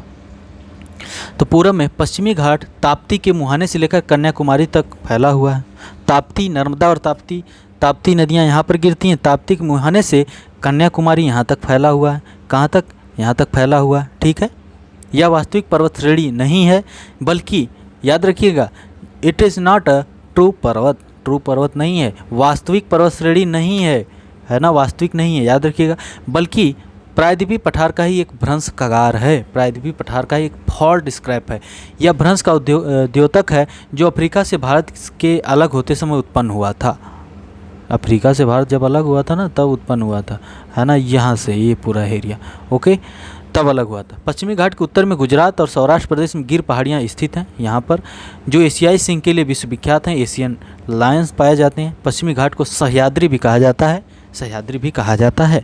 पश्चिमी घाट की प्रमुख पहाड़ियों का क्रम उत्तर से दक्षिण में है। सबसे पहले नीलगिरी, फिर अन्नामलाई, फिर इलायची या कार्डमान पहाड़ियाँ। नीलगिरी, पूर्वी और पश्चिमी घाट कहाँ पर मिलती है? नीलगिरी पहाड़ियों पर। उसके नीचे अन्नामलाई पहाड़ियाँ, फिर इलायची पहाड़ियाँ। ये नीलगिरी वाला क्वेश्चन उत्तराखंड पीसीएस में पूछा गया था, ओके। चलिए नीचे चलते हैं। नीलगिरी पहाड़ी, अन्नामलाई पहाड़ी, इलायची पहाड़ियाँ, कार्डेमम पहाड़ी सबसे दक्षिण में है, ठीक है। 3 पहाड़ियाँ इस प्रकार से उत्तर से दक्षिण में, याद रखिएगा चीज़ें। ईस्टर्न घाट यानी पूर्वी घाट की बात करें, पूर्वी घाट, फिर से मैप बनाते हैं। हमको मैप और यहाँ पे रखना चाहिए था, लेकिन हमने आपसे बताया कि एडिट नहीं हो पा रहा था क्योंकि स्पेस नहीं था टैब में, और डिलीट करने में समय लगेगा क्योंकि देखना होगा कि क्या डिलीट करना है क्या नहीं करना है। तो ये पूर्वी घाट, इधर वाला क्षेत्र जो है ये आपका श्रीलंका हो गया। सही नहीं बन पा रहा है, लेकिन समझने के लिए है, बेहतर है ना। तो पूर्वी घाट श्रृंखलाबद्ध रूप में नहीं मिलता क्योंकि महानदी गोदावरी, कृष्णा, कावेरी नदियाँ इनको जगह जगह पर काट दी हैं। पूर्वी घाट की सबसे ऊंची चोटी उड़ीसा की अमरकोंडा विशाखापत्तनम चोटी है। उड़ीसा यहाँ पर है, उड़ीसा वहाँ पे है। पूर्वी घाट को सबसे उत्तरी भाग में उत्तरी पहाड़ी, उत्तरी सरकार कहा जाता है। यहाँ पर उत्तरी सरकार, मध्य में कुडप्पा पहाड़ी कहा जाता है और दक्षिण में तमिलनाडु पहाड़ी के नाम से जाना जाता है। नल्ला मल्ला, एमीगोंडा, वेलिकोंडा, पालकोंडा, कोडप्पा, सेवरा, जवादी पहाड़ियाँ अंतर्गत आती हैं। पूर्वी घाट के प्रमुख पहाड़ियों का क्रम उत्तर से दक्षिण ये है। यहाँ से क्वेश्चन पूछा जाता है, कभी कभी नल्ला माला पहाड़ी नॉर्थ टू साउथ करने के लिए क्वेश्चन पूछा जाएगा। थोड़ा थोड़ा आप लोग इन सब पहाड़ियों के बारे में सर्च करिएगा, थोड़ा समय निकाल सर्च करिएगा। जिस प्रकार से आप लोग फालतू चीज़ें फेसबुक पर देखते रहते हैं, थोड़ा सा समय निकाल के इन सबको भी सर्च करेंगे तो बेहतर रहेगा। नल्ला मल्ला पहाड़ियाँ आंध्र प्रदेश में, वेलिकोंडा पहाड़ियाँ आंध्र प्रदेश में, पालकोंडा आंध्र प्रदेश में, और ये फिर नगारी पहाड़ियाँ आंध्र प्रदेश में। तो नल्ला मलाई, वेलिकोंडा, पालकोंडा, नगारी ये चारों आंध्र प्रदेश में। उसके नीचे जवादी पहाड़ी, सेवरा पहाड़ी, पंचमलाई और सिरुमलाई ये तमिलनाडु में पाई जाती हैं। नॉर्थ टू साउथ, इसको आप लोग नोट कर लीजिएगा, इसको याद कर लीजिएगा क्योंकि क्वेश्चन आने वाले समय में यहाँ से बन सकते हैं। थोड़ा बहुत जवादी पहाड़ियाँ, सेवरा पहाड़ियाँ, पंचमलाई, नगारी, पालकोंडा इनको पढ़ लीजिएगा क्योंकि पुष्पा मूवी झुकेगा नहीं अपन, है ना। यहीं से आंध्र और तमिलनाडु वगैरह को, मतलब जो क्या बोलते हैं, रेड सैंडर्स, लाल चंदन से रिलेटेड पुष्पा मूवी बनी है ना, उसमें ये सब चीज़ें दिखाई गई हैं। पहाड़ियों में घूमते रहते हैं। और अगर आप असिस्टेंट कंजर्वेटर ऑफ फॉरेस्ट हो जाते हैं या फिर रेंज फॉरेस्ट ऑफिसर हो जाते हैं तो आपको पूरे भारत की यात्रा कराई जाएगी। उत्तर प्रदेश सरकार जो है पूरे भारत की यात्रा करवाएगी ट्रेनिंग के दौरान। आप नल्ला मलाई, जवादी, सेवरा, पंचमलाई, सिरुमलाई, नीलगिरी के पहाड़ियों में जाएंगे। एक एक जंगल में आपको घुमाया जाएगा, हर जगह घुमाया जाएगा। और काश वो दिन जल्दी आए आप लोगों के लिए। गुजरात से गोवा तक तटीय मैदान कोंकण तट कहलाता है। बहुत महत्वपूर्ण, कई बार क्वेश्चन पूछे गए हैं। गुजरात से गोवा तक तट जो है कोंकण तट कहलाता है। गुजरात से गोवा, मैप में देखिए, गुजरात से गोवा तक तट कोंकण तट कहलाता है। गोवा से कर्नाटक के मंगलुरु तक का क्षेत्र कन्नड़ तट कहलाता है। गोवा, गुजरात से गोवा आए हैं कोक्कड़, गोवा से कर्नाटक आए हैं गोवा से कर्नाटक के मंगलुरु तक आए तो कन्नड़ तट, ठीक है। उसके बाद मंगलौर से यानी मंगलौर से कन्याकुमारी तक तटीय मैदान को मालाबार कहते हैं। यानी पहले कोंकण, फिर उसके बाद कन्नड़, कोंकण के बाद कन्नड़, कोंकण के बाद कन्नड़, उसके बाद नीचे आते हैं तो तीसरा मालाबार हो जाता है। ओके, क्वेश्चन पूछे जाते हैं, याद रखिएगा। कोंकण, कन्नड़, मालाबार, उत्तर से दक्षिण, नॉर्थ टू साउथ। ओके, पूर्वी तटीय मैदान पश्चिमी तटीय मैदान की तुलना में अधिक चौड़ा है। यानी पूरब वाला जो मैदान है पश्चिम तट के मैदान की अपेक्षा चौड़ा है। ये पूरब वाला जो क्षेत्र है भारत का, ये पूरब वाला क्षेत्र पश्चिमी तटीय मैदान की तुलना में चौड़ा है। महानदी गोदावरी, कृष्णा, कावेरी आदि एवं नदियों के डेल्टाई भागों में इसकी चौड़ाई और भी बढ़ जाती है। दक्षिणी भाग में इसकी अधिकतम चौड़ाई मिलती है। उड़ीसा व आंध्र प्रदेश तटवर्ती मैदानों को उत्कल तट। अब हम पूर्वी की बात करें, पश्चिमी की हमने बता लिया। पश्चिम क्या बताएं हम लोग, कोंकण, कन्नड़ और मालाबार। अब हम पूरब की बात करें, उड़ीसा व आंध्र प्रदेश के तटवर्ती मैदान को उत्कल तट कहते हैं। यहाँ पे उत्कल, फिर उसके बाद उत्कल तट, कलिंग तट या उत्तरी सरकार तट कहा जाता है। यहाँ पे 3 नाम, उत्कल, कलिंग, उत्तरी सरकार। जबकि कृष्णा और गोदावरी डेल्टा से कन्याकुमारी तक विस्तृत आंध्र प्रदेश से तमिलनाडु के तटीय मैदानों को कोरोमंडल तट कहा जाता है। यहाँ से कोरोमंडल तट कहा जाता है। यानी ऊपर वाला जो भाग होता है उसको कहा जाता है उत्कल तट, उत्कल तट, फिर नीचे कलिंग तट, कलिंग तट, उसके नीचे उत्तरी सरकार तट। कौन सा सरकार तट, उत्तरी सरकार तट होता है। ओके, ठीक है, चलिए आगे बढ़ते हैं। प्रायद्वीपीय भारत के कुछ दर्रे हैं। यहाँ से क्वेश्चन, दर्रा मतलब कि पास, प्रायद्वीपीय भारत के कुछ दर्रे हैं, यहाँ से क्वेश्चन बन सकता है। थार घाट पहले, भोर घाट पहले, पाल घाट पहले, फिर सैनकोट्टा। यानी यहाँ ऊपर से थार घाट, ऊपर से नॉर्थ यानी उत्तर से दक्षिण, नॉर्थ टू साउथ अगर हम जाएंगे, उत्तर से दक्षिण, ऐसे उत्तर से दक्षिण, तो सबसे पहले थाल घाट महाराष्ट्र में है। थाल घाट मुंबई को नासिक से जोड़ता है, ठीक है। भोर घाट जो है, भोर घाट मुंबई को पुणे से जोड़ता है, ये भी महाराष्ट्र में। यानी थाल घाट, भोर घाट महाराष्ट्र में है। क्वेश्चन पूछा जाता है इसलिए बता रहे।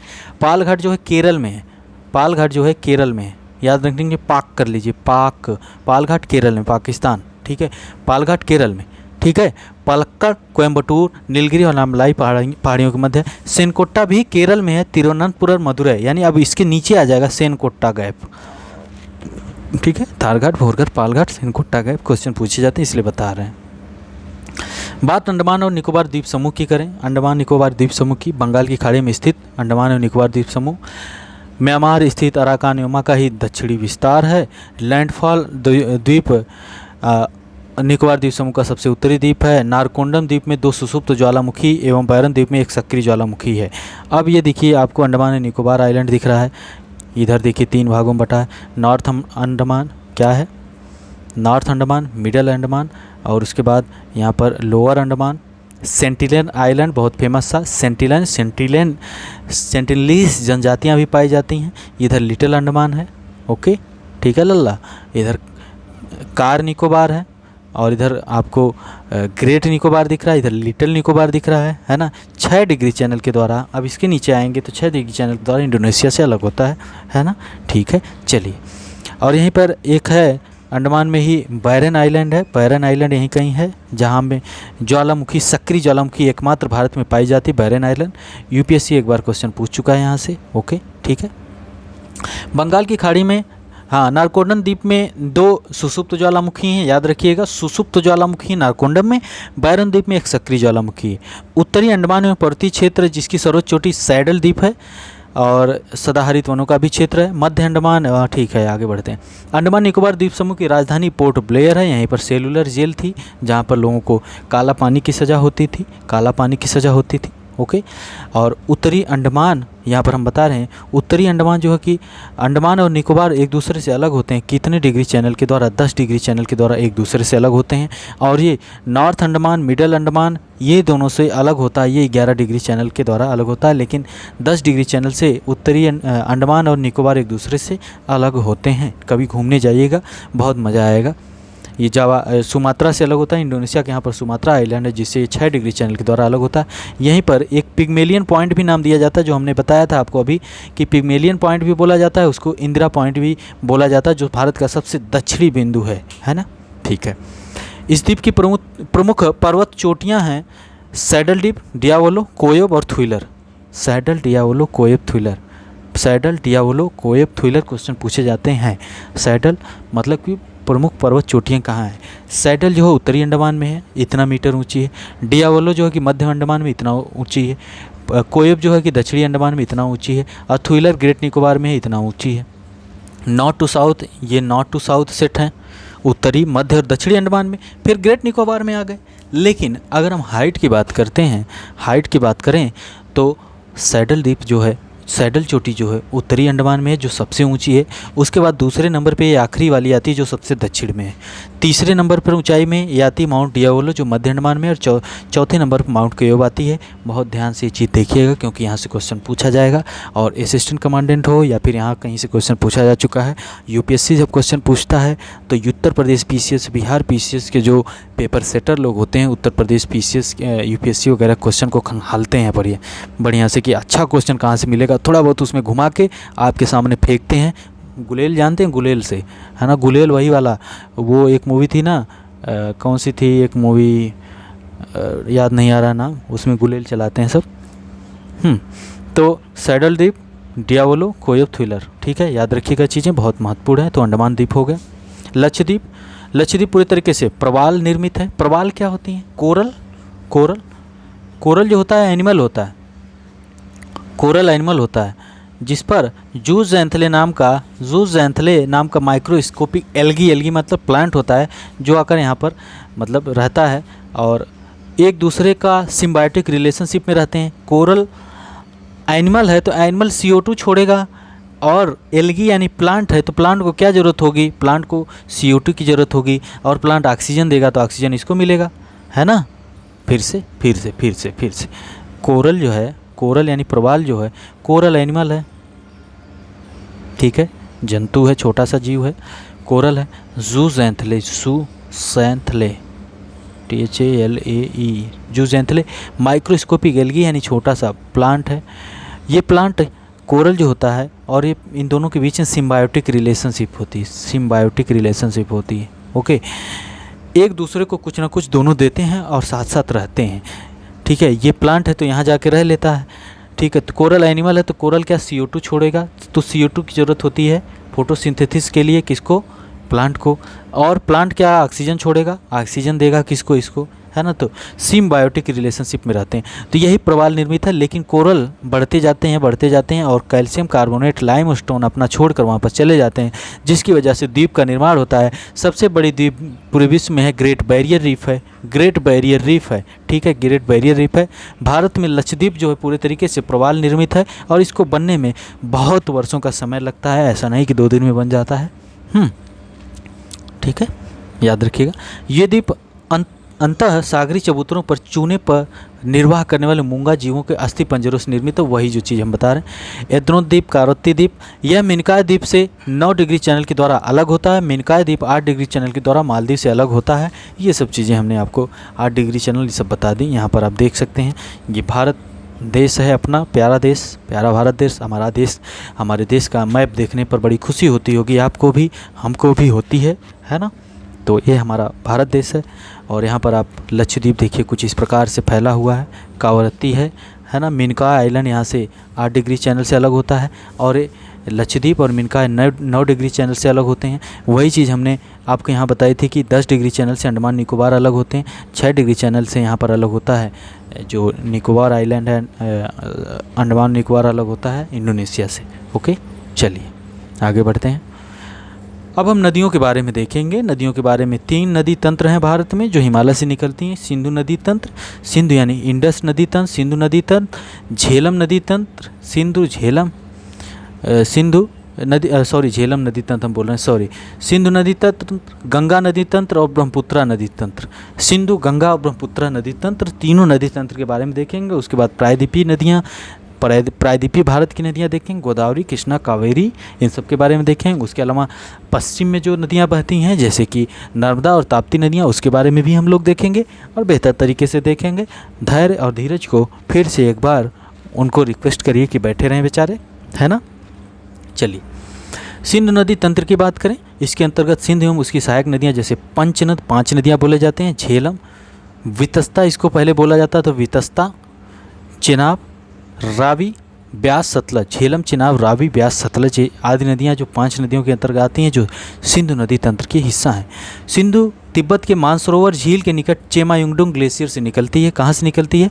चेमायुंगडुंग ग्लेशियर से निकलती है। सिंधु नदी मानसरोवर झील से निकलती है। मानसरोवर झील कुछ यहाँ पर है, यहाँ पर मानसरोवर झील से यहाँ पर यहीं पर है, मानसरोवर झील से निकलती है। ऐसे सिंधु नदी यहीं पर झेलम, चिनाब, रावी, ब्यास, सतलज नदियाँ ऐसे ऐसे निकलती हैं। हम आपको अभी मैप में और दिखाएंगे। भारत सिंधु व उसकी सहायक नदियों में भारत व पाकिस्तान के बीच 1960 में एक सिंधु जल समझौता हुआ था। भारत सिंधु व उसकी सहायक नदियों में झेलम और चिनाब के 20% जल का ही उपयोग कर सकता है।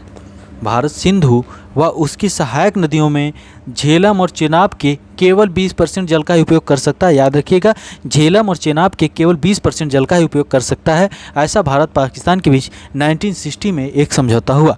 उसके बाद सतलज, रावी के 80% जल के उपयोग का अधिकार भारत को है। ठीक है, भारत को दिया गया था इस 1960 में जो समझौता हुआ था उसमें। यानी झेलम और चिनाब के सिर्फ 20% जल का उपयोग भारत करेगा और सतलज और रावी के 80% जल का उपयोग भारत करेगा। ठीक है, सिंधु नदी की बाईं ओर से मिलने वाली नदियों में पंचनद यानी सतलज, ब्यास, रावी, चिनाब और झेलम है। और पांचों नदियां संयुक्त रूप से सिंधु नदी की मुख्य धारा से मीठन कोट के पास मिलती हैं। जास्कर, सिगार, गिलगिट बाईं ओर से मिलने वाली नदियां। याद रखिएगा, पूछ दिया जाएगा। जास्कर, सिगार व गिलगिट मिलती हैं। और सियोक, काबुल, कुर्रम, गोमल ये सब नदियाँ भी सिंधु नदी की ही सहायक नदियाँ हैं, है ना। याद रखिएगा, चेमायुंगडुंग ग्लेशियर से निकलती है सिंधु नदी। अब मैप में थोड़ा देखते हैं, मैप में हाँ देखो यहाँ, ये देखो, ये बुरा इधर देखो, देखिए ये आपको सतलुज दिख रही है, ये इंडस दिख रही है, यही सिंधु है। ये देखिए सिंधु, यहाँ से आपको दिख रहा है यहाँ पे झेलम नदी आ गई, यहाँ पर दिख रहा है आपको यहाँ पर ये चेनाब नदी है, दोनों यहाँ पर मिल गई। उसके बाद यहाँ पर आपको दिख रहा है रावी नदी मिल गई और यहाँ पर आपको दिख रहा है सतलज नदी है ना, है ना। और ब्यास नदी भी है ना, ब्यास भी है, लेकिन ब्यास यहाँ पर देखिए भारत में ही निकलती है और भारत में ही ख़त्म हो जाती है। भारत में ही निकलती है, भारत में ख़त्म हो, सतलुज में मिल जाती है पंजाब में। याद रखिएगा, ब्यास भारत से ही निकलती है और भारत में ही ख़त्म हो जाती है, सतलुज में जाके मिल जाती है। ओके, यहाँ से देखिए चारों जाके यहाँ पर पाकिस्तान में यहाँ जाके मिल जाती हैं पांचों नदियाँ। ओके, तो ये चेनाब है, ये झेलम है, ये देखिए आपको मिल रही है ये ब्यास, रावी है, और यहाँ पर ब्यास है, यहाँ पर देखिए सतलज है।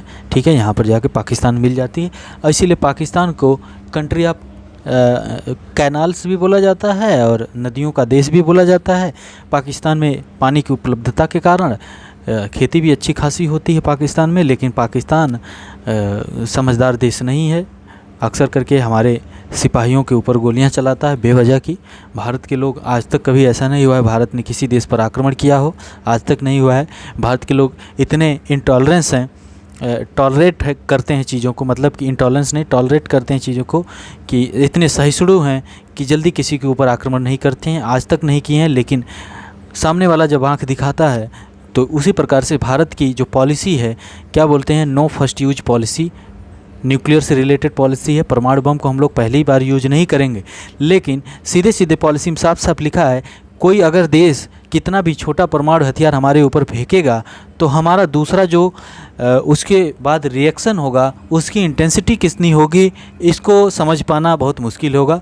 हो सकता है अगर पाकिस्तान ने कभी गलती से भी कर दिया ऐसा, परमाणु हथियार का प्रयोग कर दिया, तो क्या होगा, वो साफ साफ पॉलिसी में लिखा गया कि कोई मुरव्वत नहीं की जाएगी उसमें। ठीक है, इतना मारा जाएगा कि क्या बताएं हम। झेलम नदी की बात करें, अब एक एक नदियों की बात करें। यह सिंधु की सहायक नदी जो कश्मीर घाटी के दक्षिण पूर्वी भाग पीर पंजाल पर्वत की पदस्थली में स्थित वेरीनाग झरने से निकलती है। वुलर झील में मिल जाती है, वुलर झील जानते हैं, जम्मू कश्मीर में वुलर झील। श्रीनगर इसी नदी के तट पर स्थित है। झेलम के तट पर कौन सा नगर? श्रीनगर। झेलम को वितस्ता भी बोला जाता था ऋग्वैदिक काल में। इसकी सहायक नदी किशन गंगा है। याद रखिएगा, पूछा जा सकता है किशन गंगा किसकी सहायक नदी है ना। झेलम नदी वुलर झील यहाँ पर इसमें जाकर मिलती है ना। ठीक है, याद रखिएगा। जिसे पाकिस्तान में नीलम कहा जाता है, किशन गंगा को पाकिस्तान में नीलम कहा जाता है। नीलम और झेलम की संयुक्त धारा को पाकिस्तान में नीलम झेलम के नाम से भी जाना जाता है। बात झेलम की हो रही, इस झेलम की, है ना। ठीक है, आगे बढ़ते हैं। चेनाब की बात करें, हिमाचल प्रदेश में ये चंद्रभागा कहलाती है। यह नदी लाहौल और बड़ा लाचा दर्रे के दोनों ओर से वगैरह वगैरह चंद्र और भागा दो नदियों के रूप में मिलती है। दोनों नदियाँ चेनाब कहलाती हैं। अस्किनी इसको कहा जाता था। रावी की बात करें, परसुड़ी इसको कहा जाता है, रावी परसुड़ी व इरावती।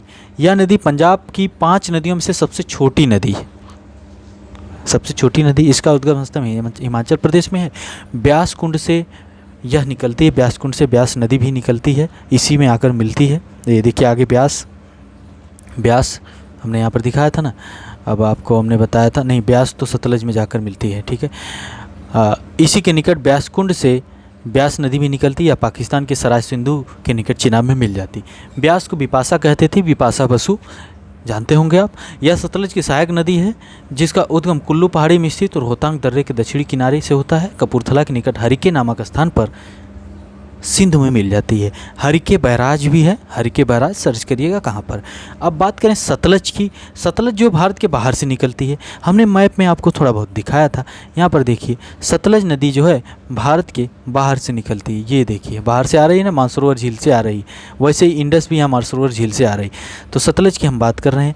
भाखड़ा नांगल बांध सतलज नदी पर ही है, या मानसरोवर झील के समीप स्थित राक्षस ताल झील से निकलती है तथा सीप की लादर्रे के पास भारत में प्रवेश करती है। स्पीति नदी इसकी मुख्य सहायक नदी है, ओके, या एकमात्र पूर्ववर्ती नदी है जो हिमालय के तीनों भागों को काटती है। बहुत महत्वपूर्ण पॉइंट, यह एकमात्र पूर्ववर्ती नदी जो हिमालय के तीनों भागों को काटती है। तीनों भाग का मतलब कि यहाँ पर आप देखें ग्रेट हिमालय, मध्य हिमालय और नीचे वाला हिमालय, इसको कट करके तभी आगे जा रही है ना, ठीक है। बात हम गंगा नदी की करेंगे, गंगा नदी की भी बात हम करेंगे। तो गंगा नदी निकलती कहाँ से है उसके बारे में भी हम पढ़ेंगे। यहाँ पर देखिए गंगा नदी की सहायक नदियों की बात करेंगे।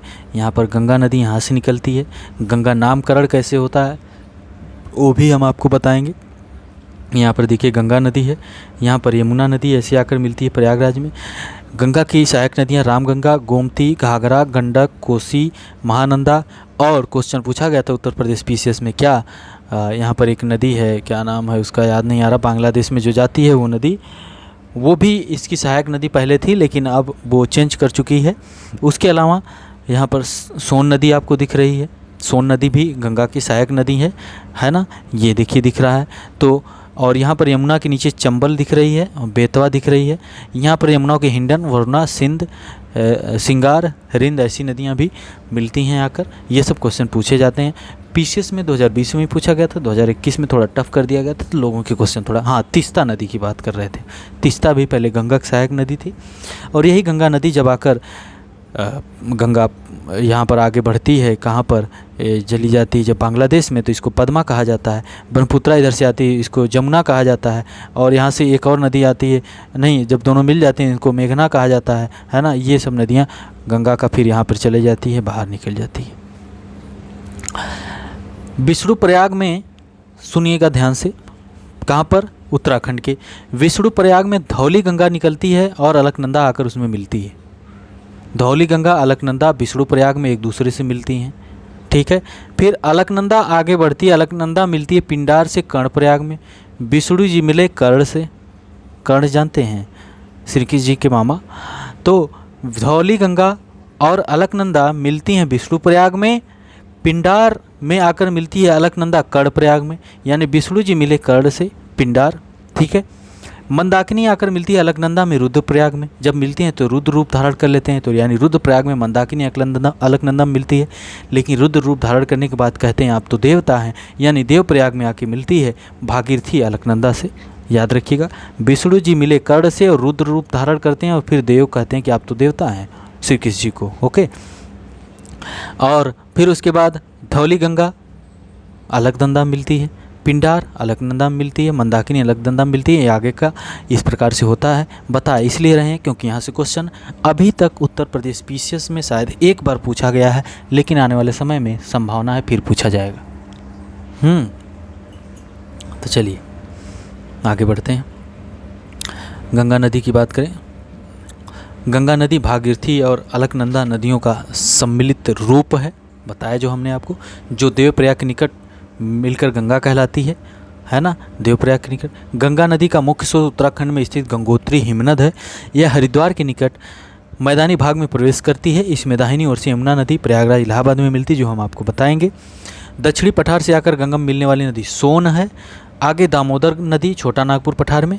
सहायक नदियों की बात करें, पुनपुन, टोंस भी छोटी छोटी नदियां बिहार में आकर मिलती हैं।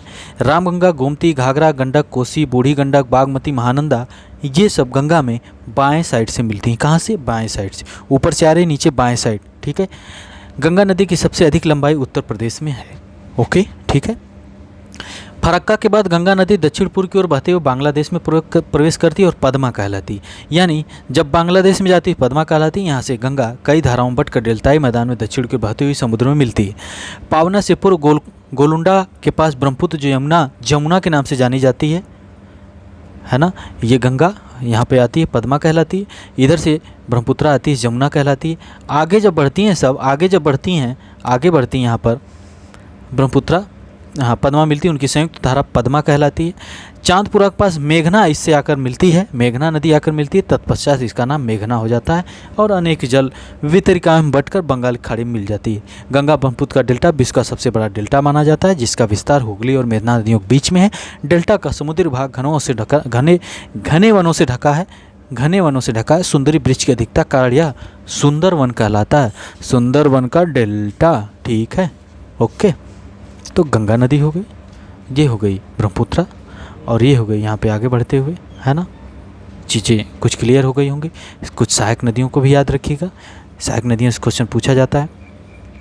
रामगंगा कन्नौज के निकट गंगा मिलती है। शारदा या सरयू नदी नेपाल हिमालय में स्थित मिलाम हिमनद से निकलती है, गोरी गंगा कहलाती, बाद में आकर गंगा मिलती है। भारत नेपाल सीमा पर काली नदी के नाम से जानी जाती है। गंडक नदी है।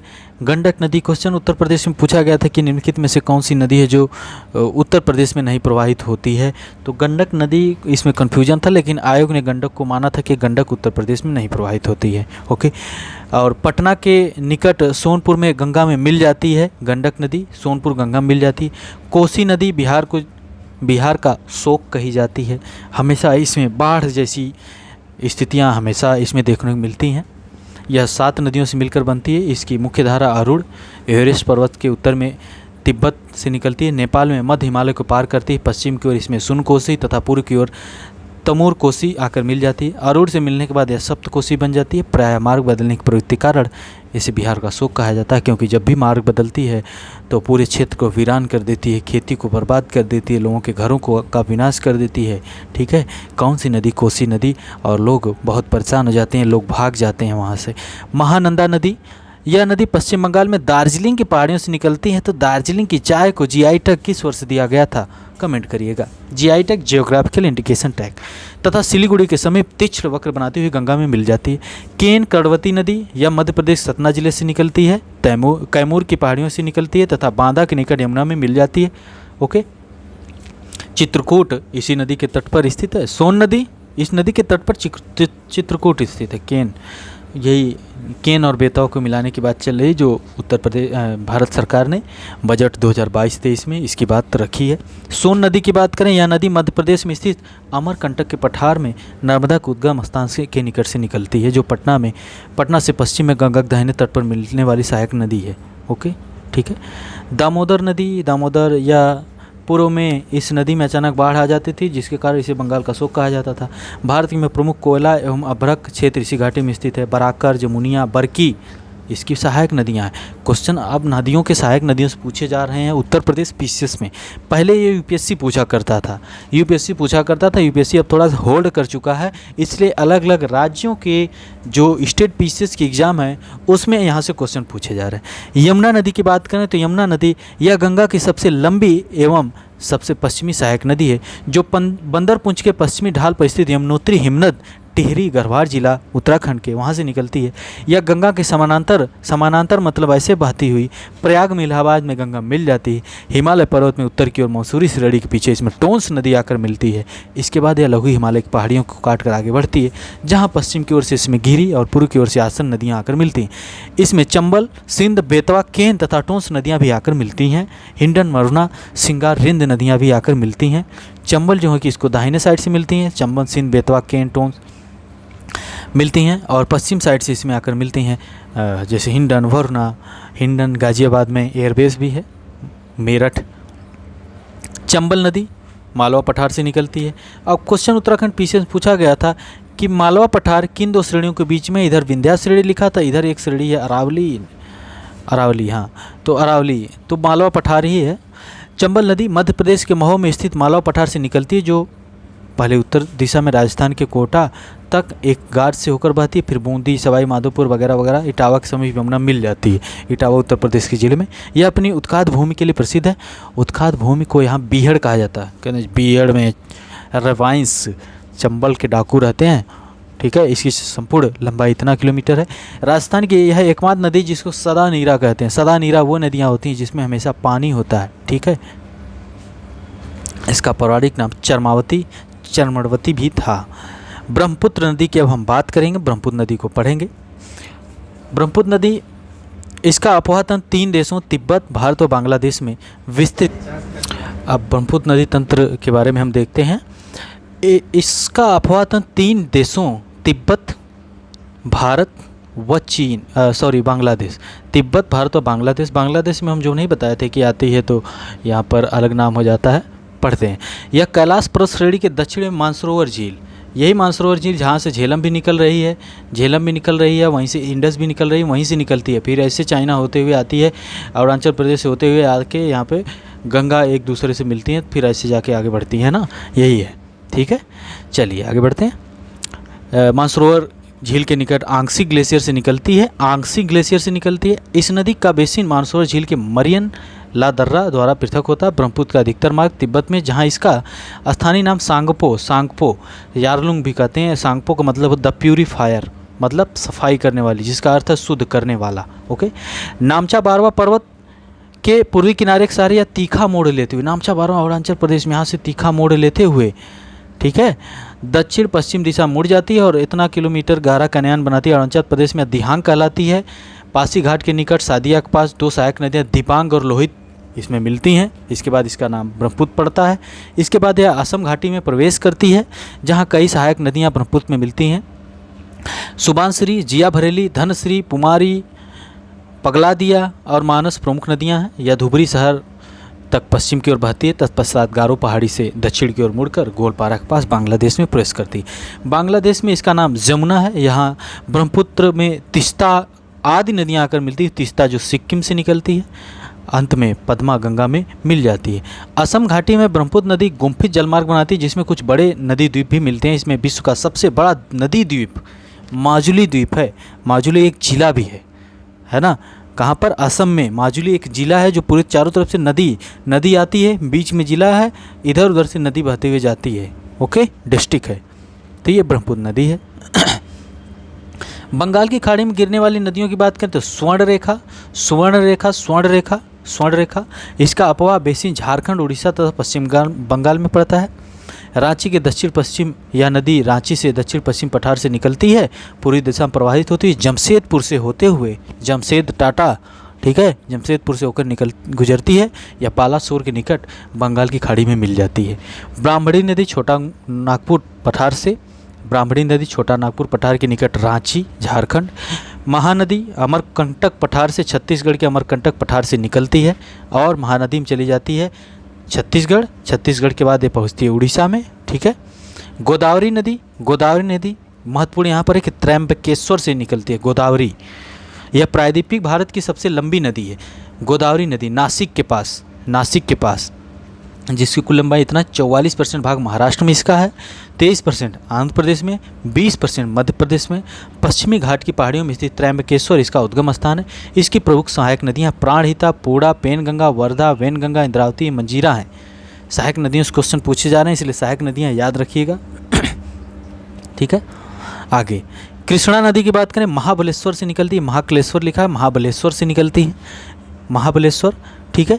यह पश्चिमी घाट महाराष्ट्र में स्थित महाबलेश्वर से निकलती है, यह भी महाराष्ट्र निकलती है। और यह गोदावरी भी कहाँ से निकलती है?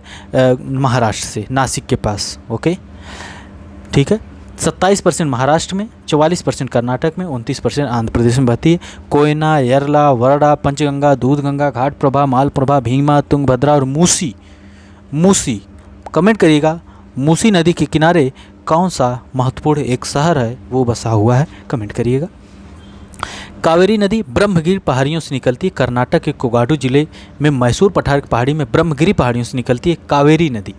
3% केरल में प्रवाहित होती है, 41% कर्नाटक में, 56% तमिलनाडु में प्रवाहित होती है। इसकी प्रमुख सहायक नदियां हैं हेमावती, लोकापावनी, सिमसा, अर्कवती, दक्षिण में लक्ष्मण तीर्थ, काबिनी, सुवर्णवती, भवानी, अमरावती।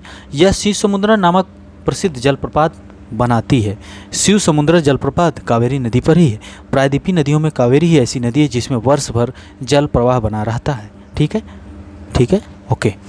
कृष्णा सागर जलाशय इसी पर है। यह नदी श्रीरंगपट्टनम की संधि कब होती है? श्रीरंगपट्टनम की संधि कब होती है और किसके किसके बीच होती है? वह शिव समुद्र द्वीप से होकर बहती है। इसी नदी पर होगेनकल जलप्रपात भी अवस्थित है। ठीक है, तो ये नदियां हैं। पेन्नार नदी, पल्लार नदी, वैगई नदी। Question north to south set करने के लिए दिया जा सकता है। तो सुवर्ण रेखा की बात की हमने। स्वर्ण रेखा ब्राह्मणी, महानदी, गोदावरी, कृष्णा, कावेरी, पेन्नार, पलार, वैगई, ताम्रपर्णी नदी भी है। अगस्त्यमलाई पहाड़ी से निकलती है। ठीक है, ये सब नदियां हैं जो कहाँ बंगाल की खाड़ी में गिरती हैं, पूर्वी भारत के। अरब सागर में गिरने वाली 2 महत्वपूर्ण नदियां हैं। एक है नर्मदा, अमरकंटक पठार से ये भी निकलती है। 87% भाग मध्य प्रदेश में, 11.5% गुजरात में और 1.5% महाराष्ट्र में पड़ता है। यह भड़ौच के निकट, भड़ौच एक डिस्ट्रिक्ट है निकट ज्वार नदमुख द्वारा अरब सागर में स्थित खंभात की खाड़ी में गिरती है। ठीक है, इसकी कुछ सहायक नदियाँ हैं। तवा नदी, बरनेर, बैड्यार, दूधी, हिरन, बरना, कोनार, माचक आदि सहायक नदियां हैं। सहायक नदियों से ही क्वेश्चन पूछे जा रहे हैं, इसलिए बहुत ध्यान से सुनिए। साबरमती, माही, लूनी नदी। साबरमती जो है कि अहमदाबाद इसी नदी किनारे स्थित है ना। मेवाड़ पहाड़ियों से निकलती है, खंभात की खाड़ी में गिरती है साबरमती। माही नदी मध्य प्रदेश के धार जिले में विंध्याचल पर्वत से निकलती है। मध्य प्रदेश, राजस्थान और गुजरात राज्यों में यह फैली हुई है। लूनी नदी राजस्थान के अजमेर जिले के दक्षिण पश्चिम में अरावली श्रेणी में स्थित नाग पर्वत से निकलती है। इतना किलोमीटर प्रवाहित होने के बाद कच्छ के रण में विलुप्त हो जाती है। यह विलुप्त हो जाती है, कच्छ के रण में विलुप्त हो जाती है। सरस्वती, जवाई, सुखड़ी, लिलड़ी, मिठड़ी नदियाँ लूनी की सहायक नदियाँ हैं। लूनी की सहायक नदियाँ हैं।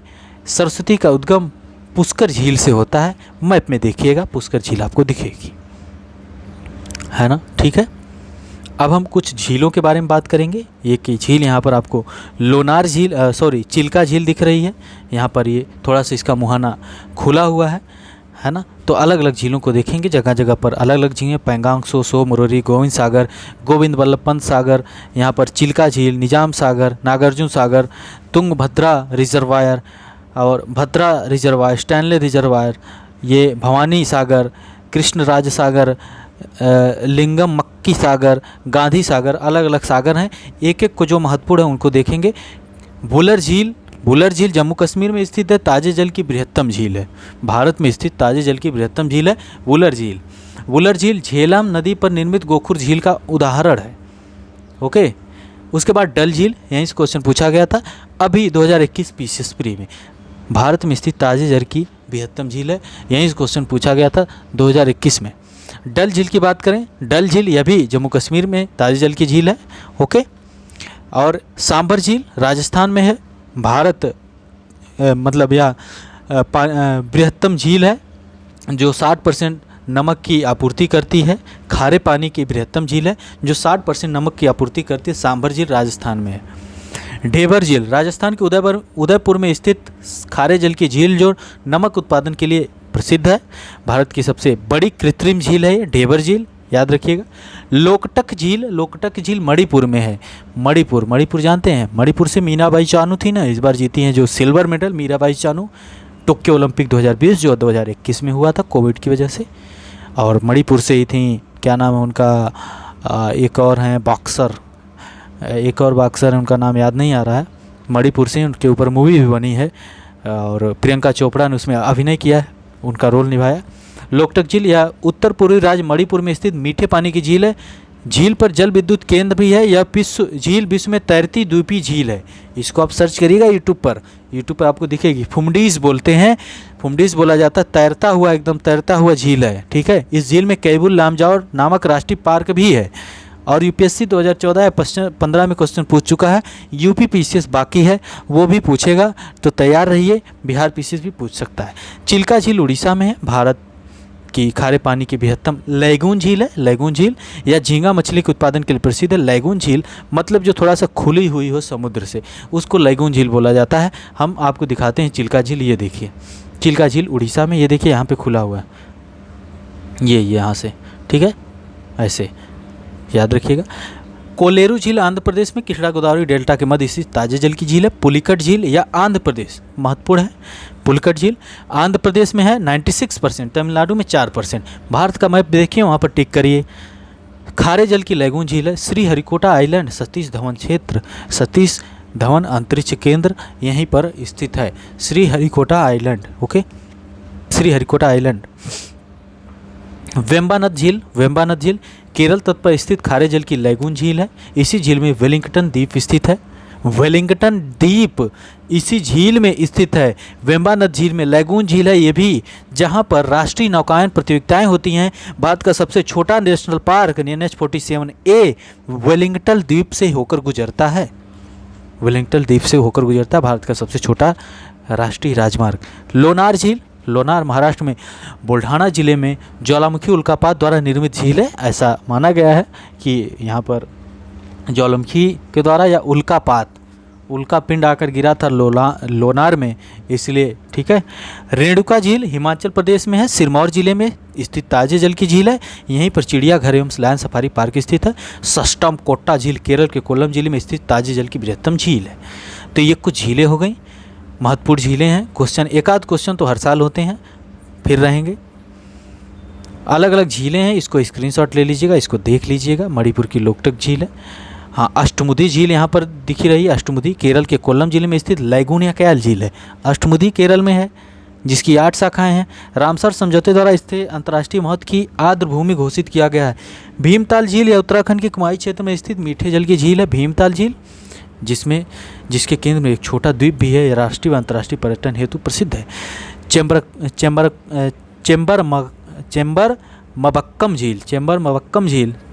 झील यह तमिलनाडु के चिंगपट्टू जिले में चेन्नई से इधर अवस्थित है।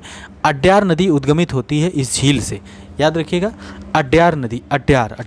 पंचभद्रा झील राजस्थान के बाड़मेर में स्थित है। प्रदूषण के कारण इसका क्षेत्रफल घट गया है। चोलामू झील महत्वपूर्ण झील है। यह सिक्किम के उत्तरी भाग में 18,000 फीट की ऊंचाई पर स्थित है, जो भारत की सबसे ऊंची झील है। चोलामू झील सिक्किम में है और यहीं से निकलती है तिस्ता नदी। तो तिस्ता नदी किस झील से निकलती है? चोलामू झील सिक्किम में। 18,000 फीट की ऊंचाई पर भारत की सबसे ऊँची झील है, याद रखिएगा चीज़ें। मानव निर्मित झीलों की बात करें तो गोविंद वल्लभ पंत सागर उत्तर प्रदेश के सोनभद्र जनपद में स्थित है। सोन की सहायक नदी रिहंद पर निर्मित है। गोविंद वल्लभ पंत सागर नाम दिया गया है, रिजर्वायर है। ओके, वहाँ पर गोविंद वल्लभ पंत जो थे उत्तर प्रदेश के प्रथम मुख्यमंत्री थे। इन्हीं के नाम पर पंत यूनिवर्सिटी उत्तराखंड में बनाई गई 1960 में।